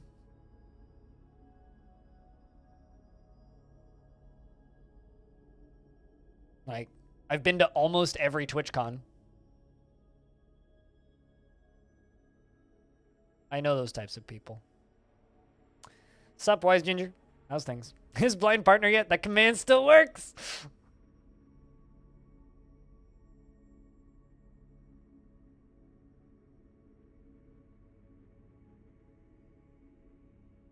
Hobo, were you there that day when I got partnered? Were you there that day? Because that was a fun day. We had like, for those of you who don't know, I was streaming RimWorld, and we had like, say about 150 people watching. How old is that command? 2016 probably? We had like about 150 people watching. And I remember just like looking over my view count and like, so I'm gonna lift the curtain for a second here. That's my bot, right? This is my bot. It's kind of outdated. It has chat, right? I can see everybody who's watching the stream, right? VIPs go there. This is before VIPs existed. And then moderators go to the top. Twitch staff pops up above moderators. So if there's any members of Twitch staff watching me, I can see that, right? So if there's Twitch staff in my chat, they pop up above that. And I saw one person who I know who's Twitch staff pop in my chat. I was like, all right. 2 more popped in.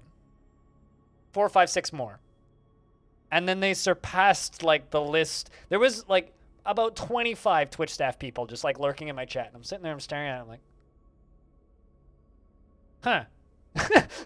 Interesting. I'm like not saying anything. I'm just sitting here and I'm streaming. And then suddenly they all just started like spamming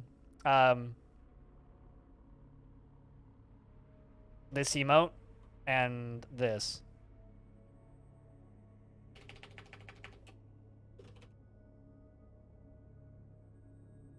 They just started spamming this. Just all at once. It was very funny. Check your email. Because that was like back when there was like few enough people still getting partnered that like they could do that. Now there's like enough, there's like 3 or 4 new Twitch partners a day now. So like they can't really do that. But this was back when there was like 1 new partner maybe a week. Because Twitch was quite a bit smaller even in 2018. And they just started, like, it was just them spamming that, and I checked it, and yeah, there it was, the email saying, yo, you can join the Twitch Partner Program, and I clicked some buttons and signed a contract, and boom. That was damn cool. It was a fun day. It was a fun day. Chat just immediately turned into, like, a fucking party. You'd be like, oh, no, I'm gonna get banned. No, I mean, well, the thing is, like, if you're gonna get banned on Twitch, you're not going to have all of Twitch staff show up, right? If you're going to get banned on Twitch, what's going to happen is one person will just click a button and you'll be gone. So I was probably one of the last, not the last, but maybe within the last, if I'd gotten partnered like a year later, I probably wouldn't have gotten a staff raid like that.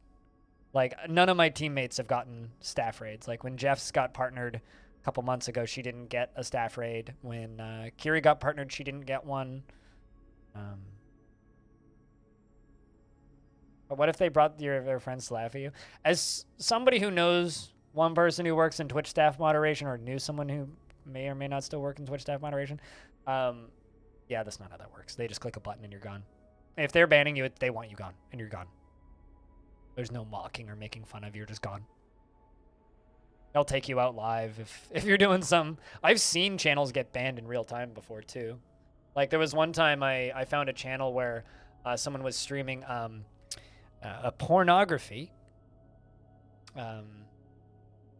and I reported it and just sat there. And then about 40 seconds after I reported it, I saw somebody pop up in chat that was Twitch staff just say, "Welp," and then this channel went offline and the channel disappeared. It's very funny. It's literally just somebody from Twitch staff pops up in chat, "Welp, gone." So I've seen that happen in real time. Does it keep, yeah, literally all caps, "Welp." But yeah, no, OBS probably would keep running. You'd probably get an error in OBS, because if OBS disconnects from the server, you'd probably get like a server disconnected error, which is usually what happens when channels just go that flashing blue disconnect, not like this screen. That's probably what would happen. Also, Squawk, I didn't get a chance to say hi to you. I hope you're feeling all right. Things are good. Hope things are good.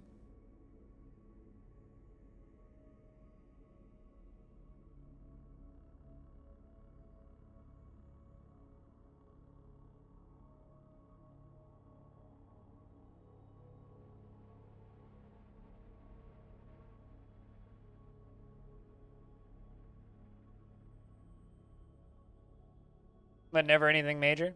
I wouldn't recommend people do major amounts of streaming, because streaming is the best hobby you can ever have. But also, if you stream a lot and you try and make it into a business, you'll just ruin video games for yourself, and you probably won't make it, because it's a very, very grind-heavy business. And I think a lot of people kind of don't realize how kind of nuts it can be, and then they burn out. But if you don't take it too seriously and you just have fun, it's quite literally the best hobby you can ever have. You don't think you could stream off of it? I guarantee you can, because I know somebody who streamed at 480p, 24 FPS. He streamed Dwarf Fortress, and he streamed it on a netbook. A LG whatchamacallit netbook, which is like an i3 processor and onboard graphics and a like, yeah, no, you just maybe can't stream at 1080 60, but you could definitely on any laptop that's been made in the last decade, you could probably stream at about 720 30. No, you wouldn't want to. Yeah, that's fair. It's less of a matter of can you and more of a matter of do you really want to?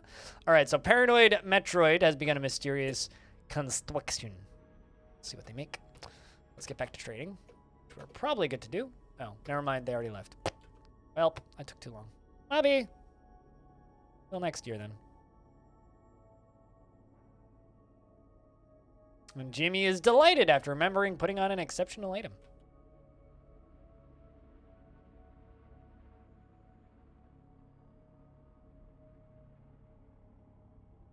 I mean, I love streaming, Max, and I wouldn't trade it for the world. I've actually been... I got offered a job not too long ago, which I didn't feel qualified for one thing, but also...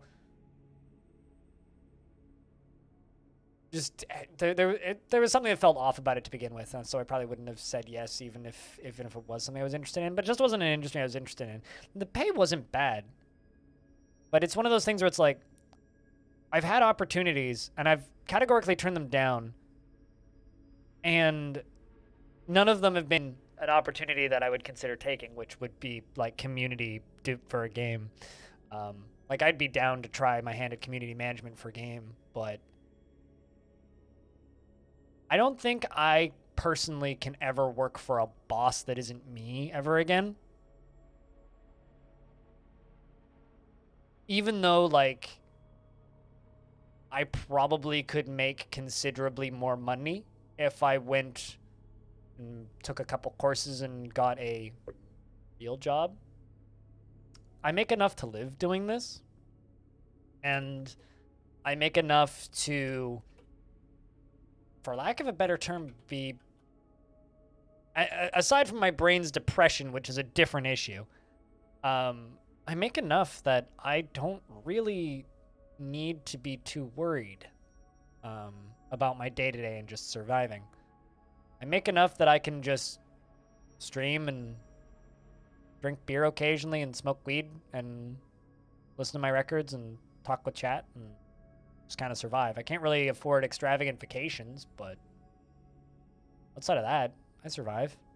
But also keep in mind, financially, based on the Twitch leaks that happened earlier this year, I'm in the top 10,000 highest earning Twitch streamers in the last 3 years. Which doesn't really say, which is not great, considering I'm like the 8,500th highest earning Twitch streamer in the last 3 years.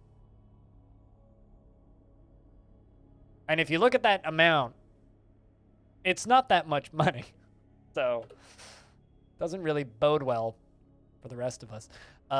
Paranoid Metroid, the Dwarven Child, has created Lycot Tutul, Galanastrum, an apricot wood crown, and claims it as an heirloom in the name of the family ancestor Cog Board Scaled. But that being said, it's like I think, requirement for a living wage is lower than your average person because I don't own a car. I'm lucky and I have an apartment where rent is cheaper than the average for where I live. And I don't do much. And I don't spend much. And I'm very frugal. So it's something you'd love to do, but you're mentally aware of the fact that you just couldn't have enough time to make it anywhere that in the world, that salary job that would make it takes up most of your hours. It's something that you'd love to do, and you're mentally aware of the fact that you just don't have enough time to make it anywhere in that world. Salary job takes up most of your hours. Oh, I understand. So you just don't have enough time for it. I mean, like, RNG strategist streams Dwarf Fortress on Saturdays once a week and sporadically for a couple hours in the evenings the rest of the week. He streams Dwarf Fortress for like 4 to 6 hours on the weekend, and then sporadically throughout the week we'll stream other things. And he gets like 30 people watching and has an active chat when he streams DF. Like, you don't need to stream 5 days a week to have streaming as a hobby.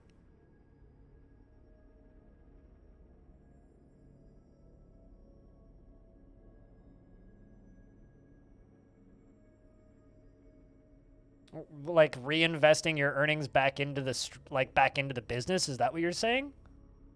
Because that's what buying gear is.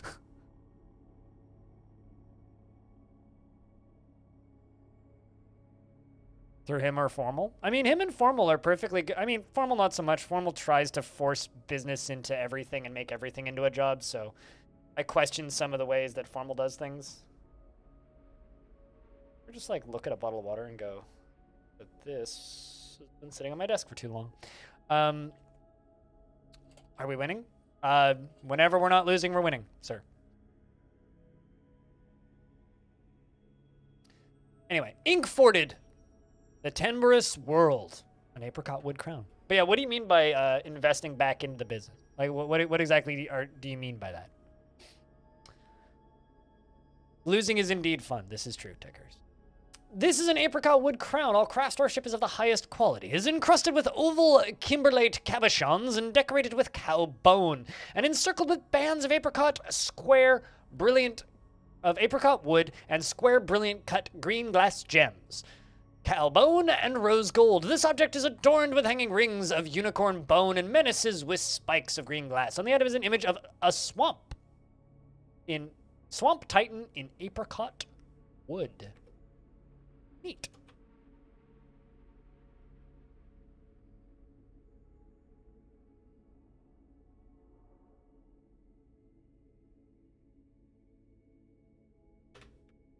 There we go.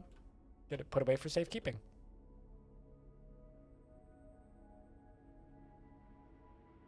Oh, you mean like business investing? Yeah, I invest.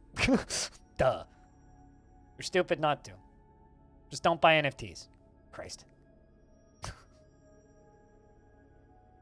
That's not investing. That's a personal opinion. That's not investing advice. That's personal opinion. Got to cover my ass here.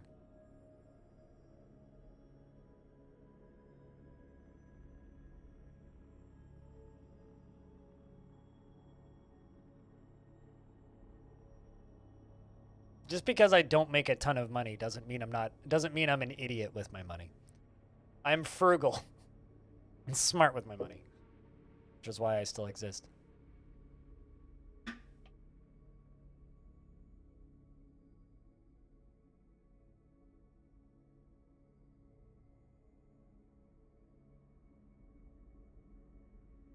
Another thing I don't talk about frequently is I'm also on disability, so I get free investments that way.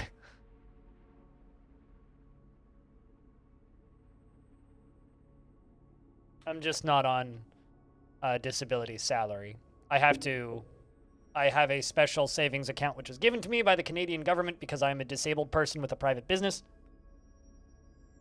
which I invest money into, which has a very high interest rate, and they match up to a certain amount, which I won't say, every year for investing into it. So if I invest up to a minimum amount, they will match up to a specific amount if I put into that specific amount.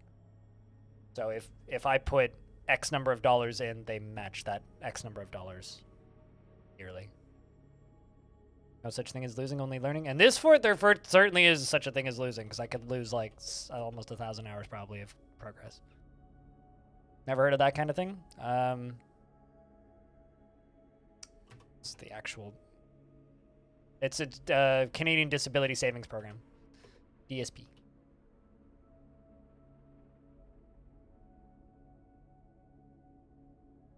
It's primarily for people with either chronic illness or disabilities. And I have both, so I double qualify.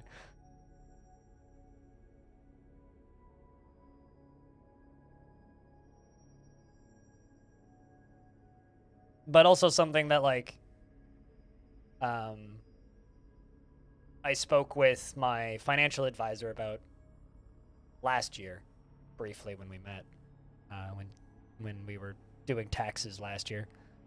She stated that I'm actually considered to be a very valuable private business for Canada because I get paid entirely by international money. So literally all of the money I make is international because I get paid by Twitch, which is an American company, and Patreon, which is an American company. And tips come in from all around the world. And then I generally, money that I buy stuff with is local almost entirely. Like I buy my groceries locally from a locally owned company. I buy my synthesizers from a store that's in Vancouver. I buy like stuff that I buy for myself, mostly with the exception of maybe Black Screen Records, which comes from Germany, is spent either locally or within the country. So almost essentially I'm useful to the local economy. So even if I'm not useful to you guys on the internet, I'm useful to the economy. Wait, what? That's a new one. So I didn't realize there was a mood for this. This dwarf got put into Whitcode, who's actually in chat right now. Your dwarf got put in prison once because I fucked up a banned export. I exported something that was banned. Canada's a streaming haven? That is not true. If you want to be in a streaming haven, move to like South Africa or something. But anyway, so when this dwarf was in prison,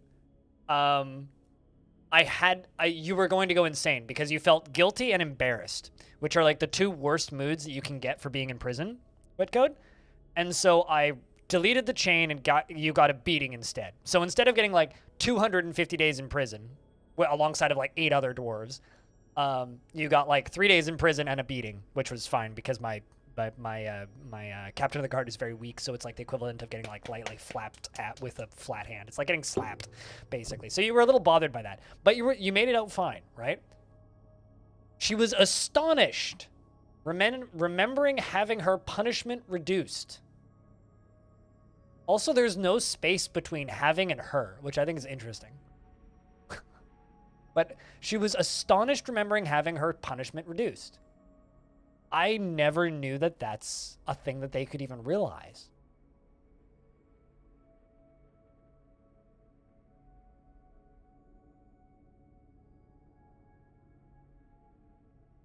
Like, damn. Did you guys know that they could be astonished after having their punishment reduced? That is whack. I'm just kind of shocked. I had no idea.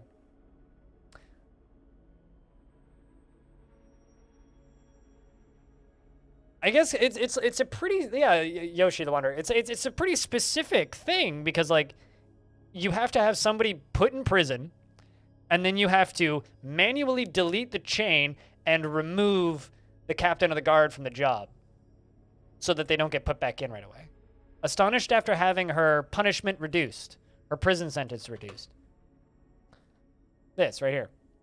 She was astonished after having her punishment reduced.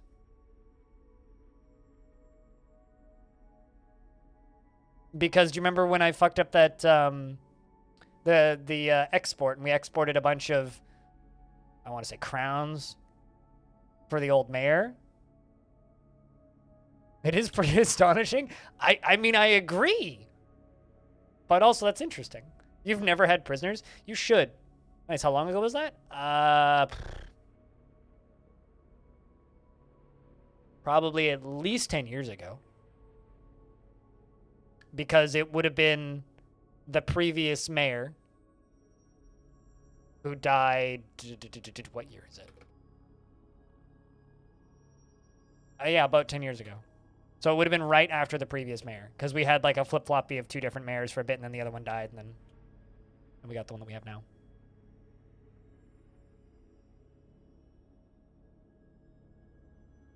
But what's weird to me isn't just necessarily felt astonished, it's that there's a typo here. Astonished after having her. It's one word, having her. That's not a word. There should be a space there. Why isn't there a space there? I want to see that mood pop up again and see if it's still there. Yeah, it's a good, long-lasting memory. It's the memory of astonishment. I mean, this dwarf's got a lot of really good, long-lasting memories. Like she was carrying after remembering giving somebody water. Gotta report that bug. Darn, need fix. Here, I'll screenshot it for people. I'll stick it in the Discord if somebody wants to stick it in the bug tracker. Unless it also needs the save file, in which I guess I could... But yeah, that's a new one. I mean, it's not on the blockchain, so is it even alive? If it's not on the blockchain, Orange?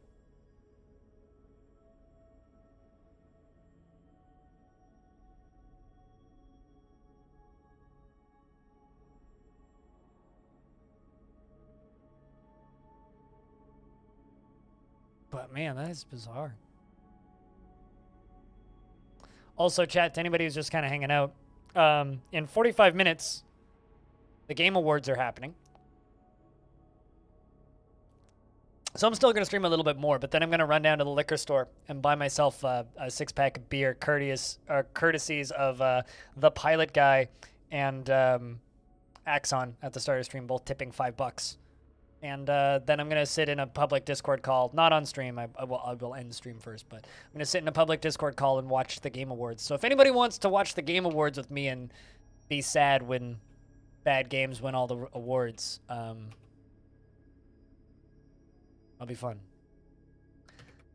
I mean, I wanted to make a crypto emote for a minute and just make it like a Dogecoin, but I just kind of decided against it. You see, here's the thing, right? I like cryptocurrency. I have zero interest whatsoever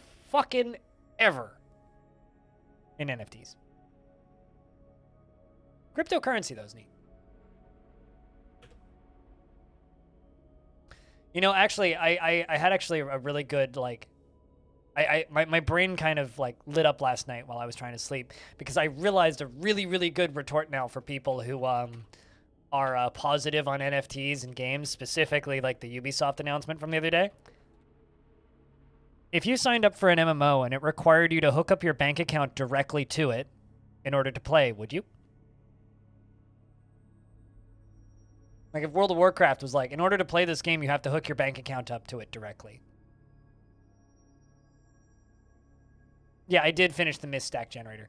It pumps down through here. The problem is in the winter it freezes, and because we're in late autumn, and I don't feel like cleaning up a huge mess when it thaws, I shut it off from autumn to spring.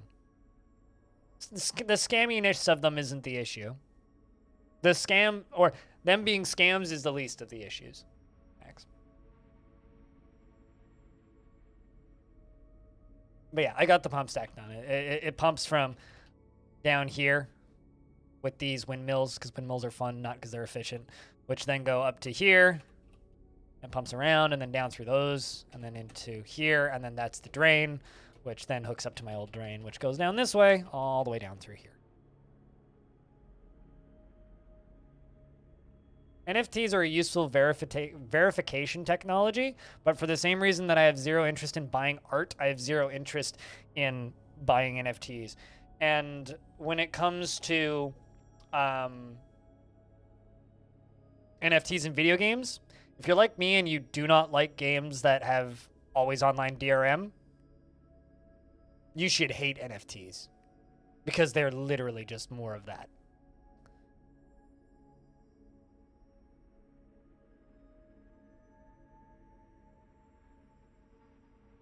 Given it's a reputable company?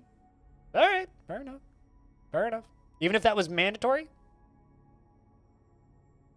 Not really a response that I thought I'd see, but fair enough. You are a different kind of person than me. Investments are open. Heads up, chat.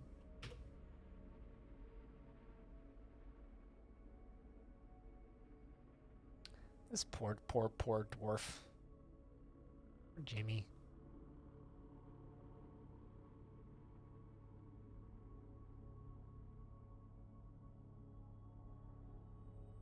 NFTs are extremely helpful verification technology that could be used for things that could be very helpful.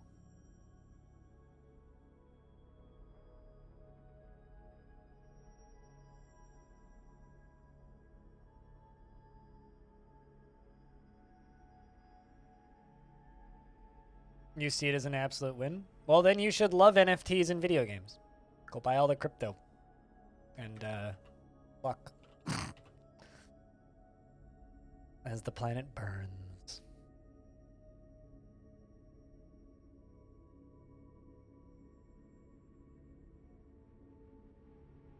Maybe bad example for you specifically then.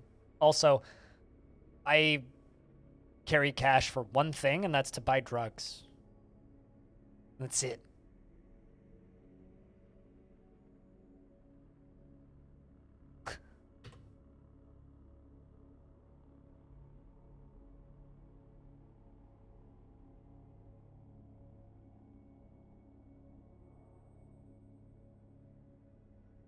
And occasionally buy stuff off Craigslist.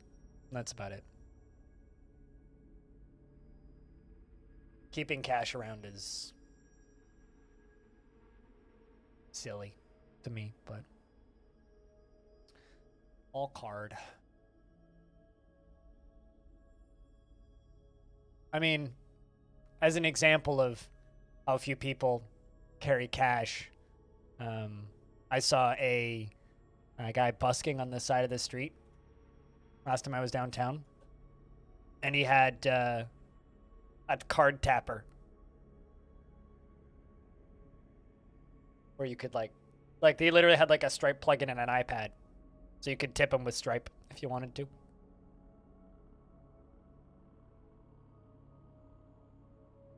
He was just like sitting there just playing like pretty jammy tunes on a guitar, doing a little bit of singing. He had CDs out. He had the guitar case open and all that. Or you could just like, you know, tap your card.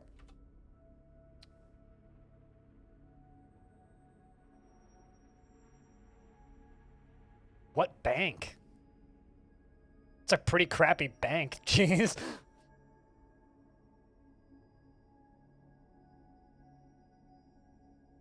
See, here, I have this problem where it's like, if I have physical money, I spend it. if I have digital money, then I can never remember how much I have in my bank account and I don't spend it. So it's also like self-regulating for me. Chime? Never even heard of that. Bizarre. I don't know. I have my money in technically 2 different banks, but they're both credit unions. They don't charge me fees. They good. Because I guess I'm a banking communist.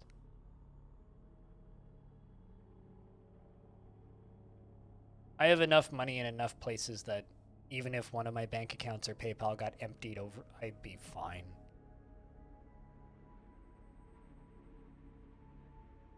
I'd be fine for a while at least. But that is kind of fucked up. You don't really hear about that happening.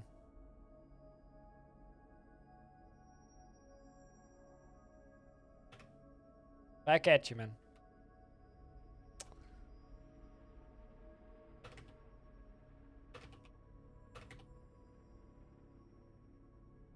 Talking about money as a streamer is weird, though. It's weird because the people who are watching this are the reason I have that money. It would be like walking into a restaurant and talking about daily revenues with the chef.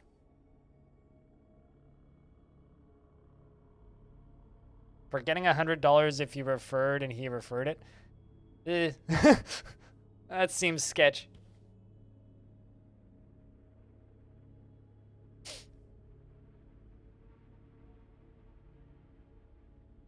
You were 17? Oh yeah, no, that's fair.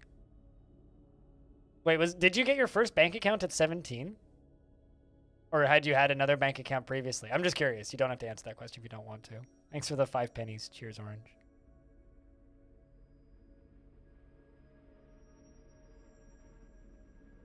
First one at 17.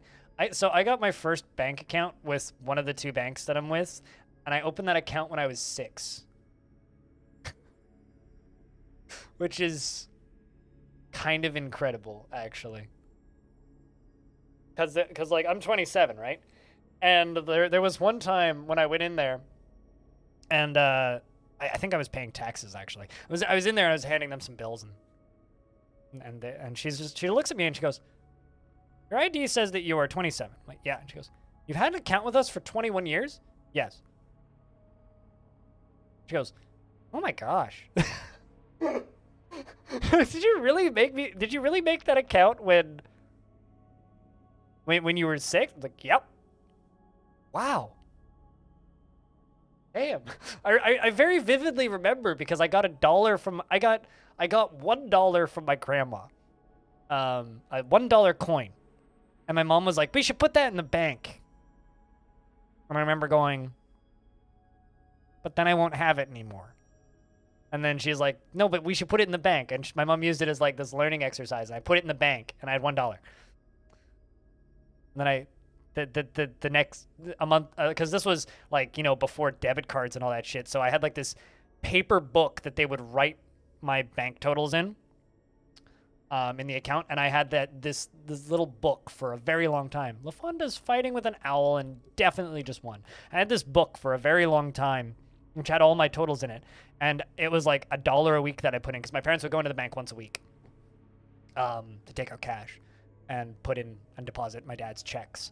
And I would go in once a week and I'd put $1 in a week. Yeah, I had a book. I had a book that I wrote all my totals in. And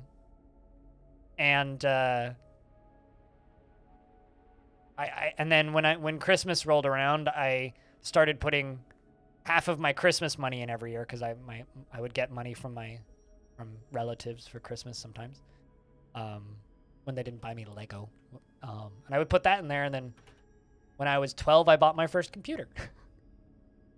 I bought a computer by 12, saved from 6 until 12, and then I bought a computer. But yeah, no, it was literally like it was about the size of a passport, and it was just a little like a little paper-bound book, and when you'd make a deposit, the bank teller would write down the amount that was in your bank account. I'm probably one of the last people to get one because I got a debit card at 15 because that's when I could get them. And I had online banking by my mid-teens. I don't know exactly what year that kicked in, but within 12 years I had online banking. So, and I know for a fact that I got online banking late. So yeah, no, I might even still have that book.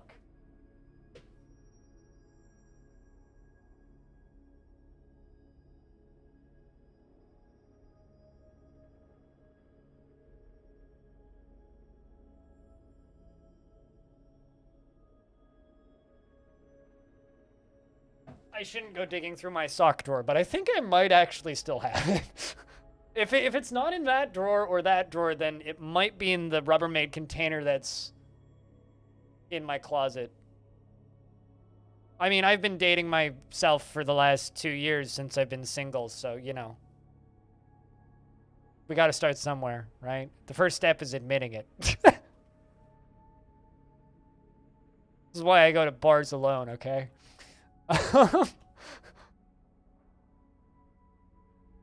354.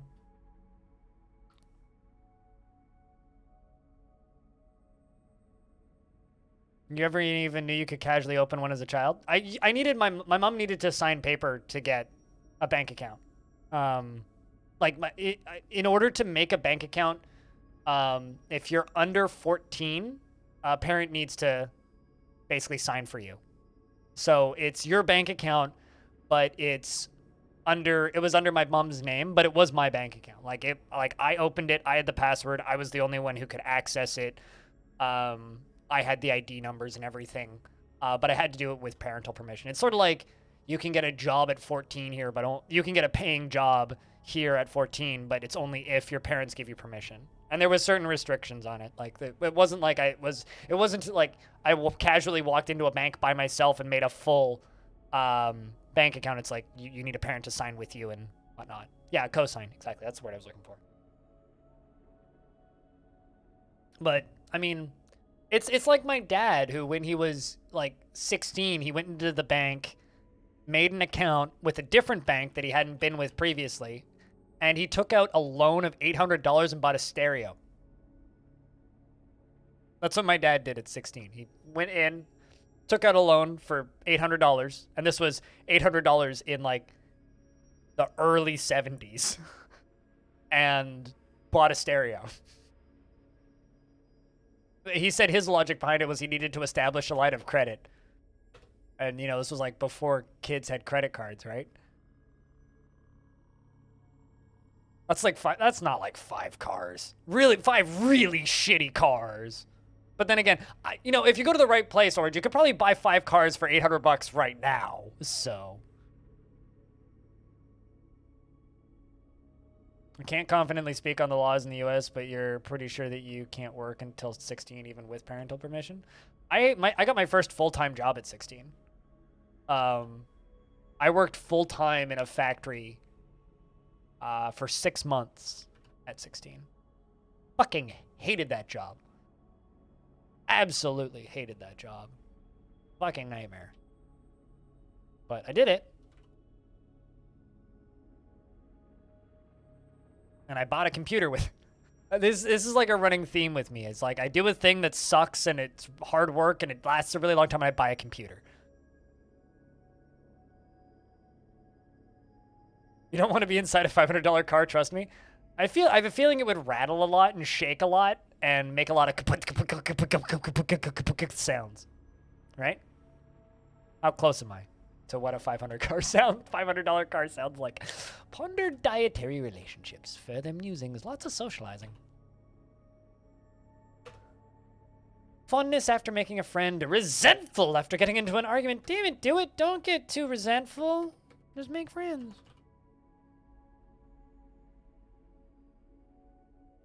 According to some inflation calculator? Huh. Now, is that American dollars or Canadian dollars? Because this was Canadian. Normally those default to American, which is why I ask.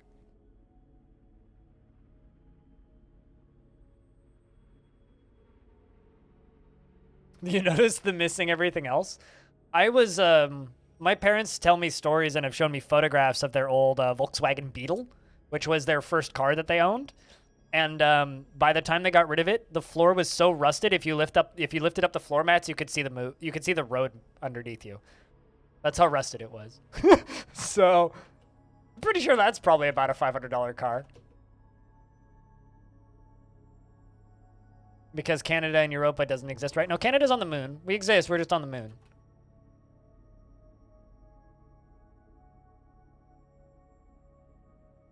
It's in another car. Yeah, that's... I mean... That car that I was referring to didn't have airbags, but... But yeah, no, I mean, my dad bought 2 speakers, an amplifier, a really nice radio, or AM/FM tuner, an antenna for that, a bass speaker, because this was pre-subwoofer days, a record player, a tape deck, and a portable radio. That's how my dad built a line of credit. And I still have that record player. It's in the other room. It's what I use to listen to my... It's my daily driving record player. It's the one that I use for the majority of my record playing.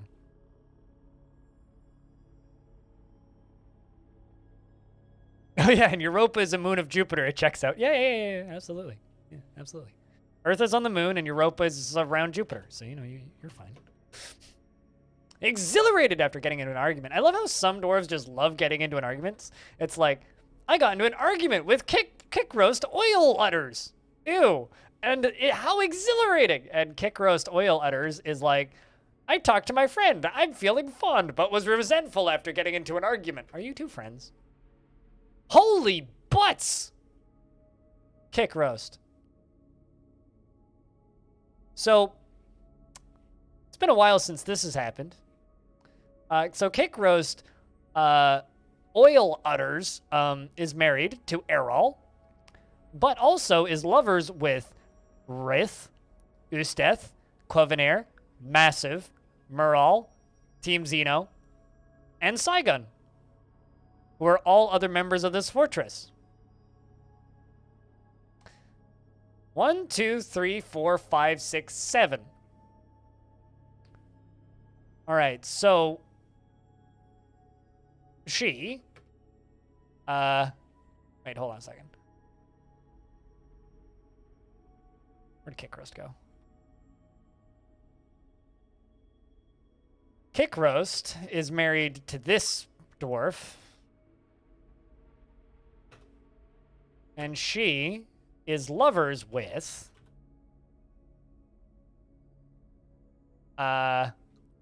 she is romantically involved with Rith, who's a lady dwarf. She's also romantically involved with Eustith. She is romantically involved with Quevenair and his things. Massive. Mural. Team Xeno, she. So, 2 girls and the rest are boys.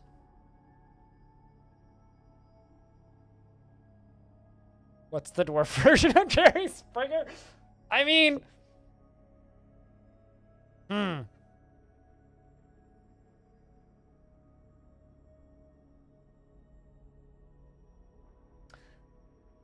So, every now and again, people ask if there are gay dwarves in Dwarfort. There's also pan dwarves. You're just like in a healthy, open relationship with a whole bunch of other dwarves. Damn. We have 2 moons? Pardon?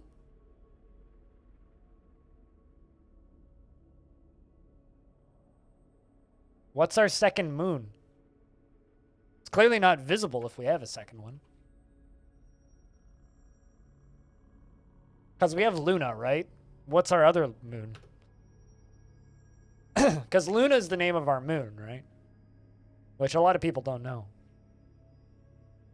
I'm going to Google that, because I've never heard of that. I always say Google, but I mean search for it on search engine.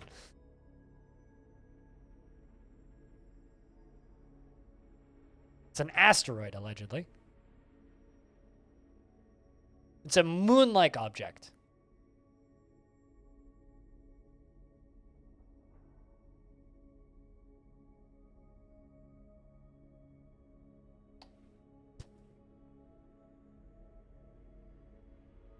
It's a very small asteroid, fast rotator, and near-Earth object. Approximately 41 meters in diameter. That's not a moon. That's a satellite. I don't know if I'd consider... It's a quasi-satellite of Earth. It's not a moon. It's a quasi-satellite, yeah. Yeah, lots of planets have satellites. Just because we didn't put it up there doesn't make it not a satellite.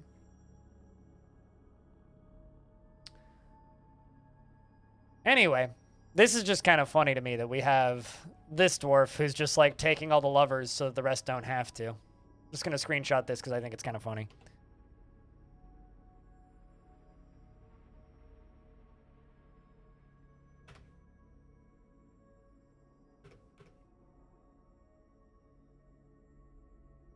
That's no moon, it's a satellite. Sheesh. Yeah, but it's not big enough to be a moon. If Pluto can't be a planet, 41 meters ain't big enough to be a moon. Okay, if I can run around its diameter in like under a minute, it's too small to be a moon.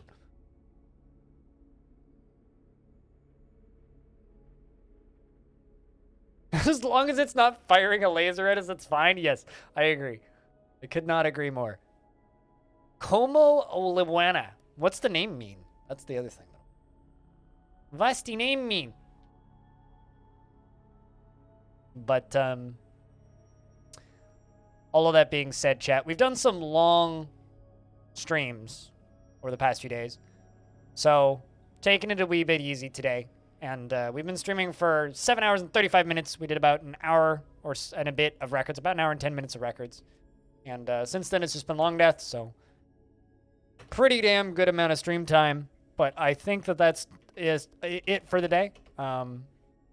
So if you'd like to support the stuff I do directly, I do have a Patreon. You can like get a year's subscription for 16% off until the end of December. But aside from that, I'm not done today because I'm still doing other things today. So I'm going to be on Discord in about 20 minutes, but I got to run down to the liquor store first. In about 20 minutes, the Game Awards begins, which I would like to watch. Just because, well, I mean, I watch them every year, and they are stupid, and I hope that, oh, hey, Tunic just got a release date. Tunic, that cute game about being a fox, releases March 16th, so that's neat. But there's always a bunch of announcements for games and advertisements, which are always fun. Bunch of games are going to be announced. Maybe some games are going to get released. And if Cyberpunk wins an award, I give you guys one instruction, and that's grab your pitchforks, right? I'll be on tomorrow. Tomorrow is After Hours for Halcyon Frequency, which is my stream team. Jess is hosting, so I'll be on Jess's stream for about 2 hours, and then as soon as Jess ends, I'm going to jump straight into streaming, and we're going to play some War Tales tomorrow, which is a game I've been meaning to check out for a bit. So we're going to try some of that tomorrow and see how it is, like get a feel for it.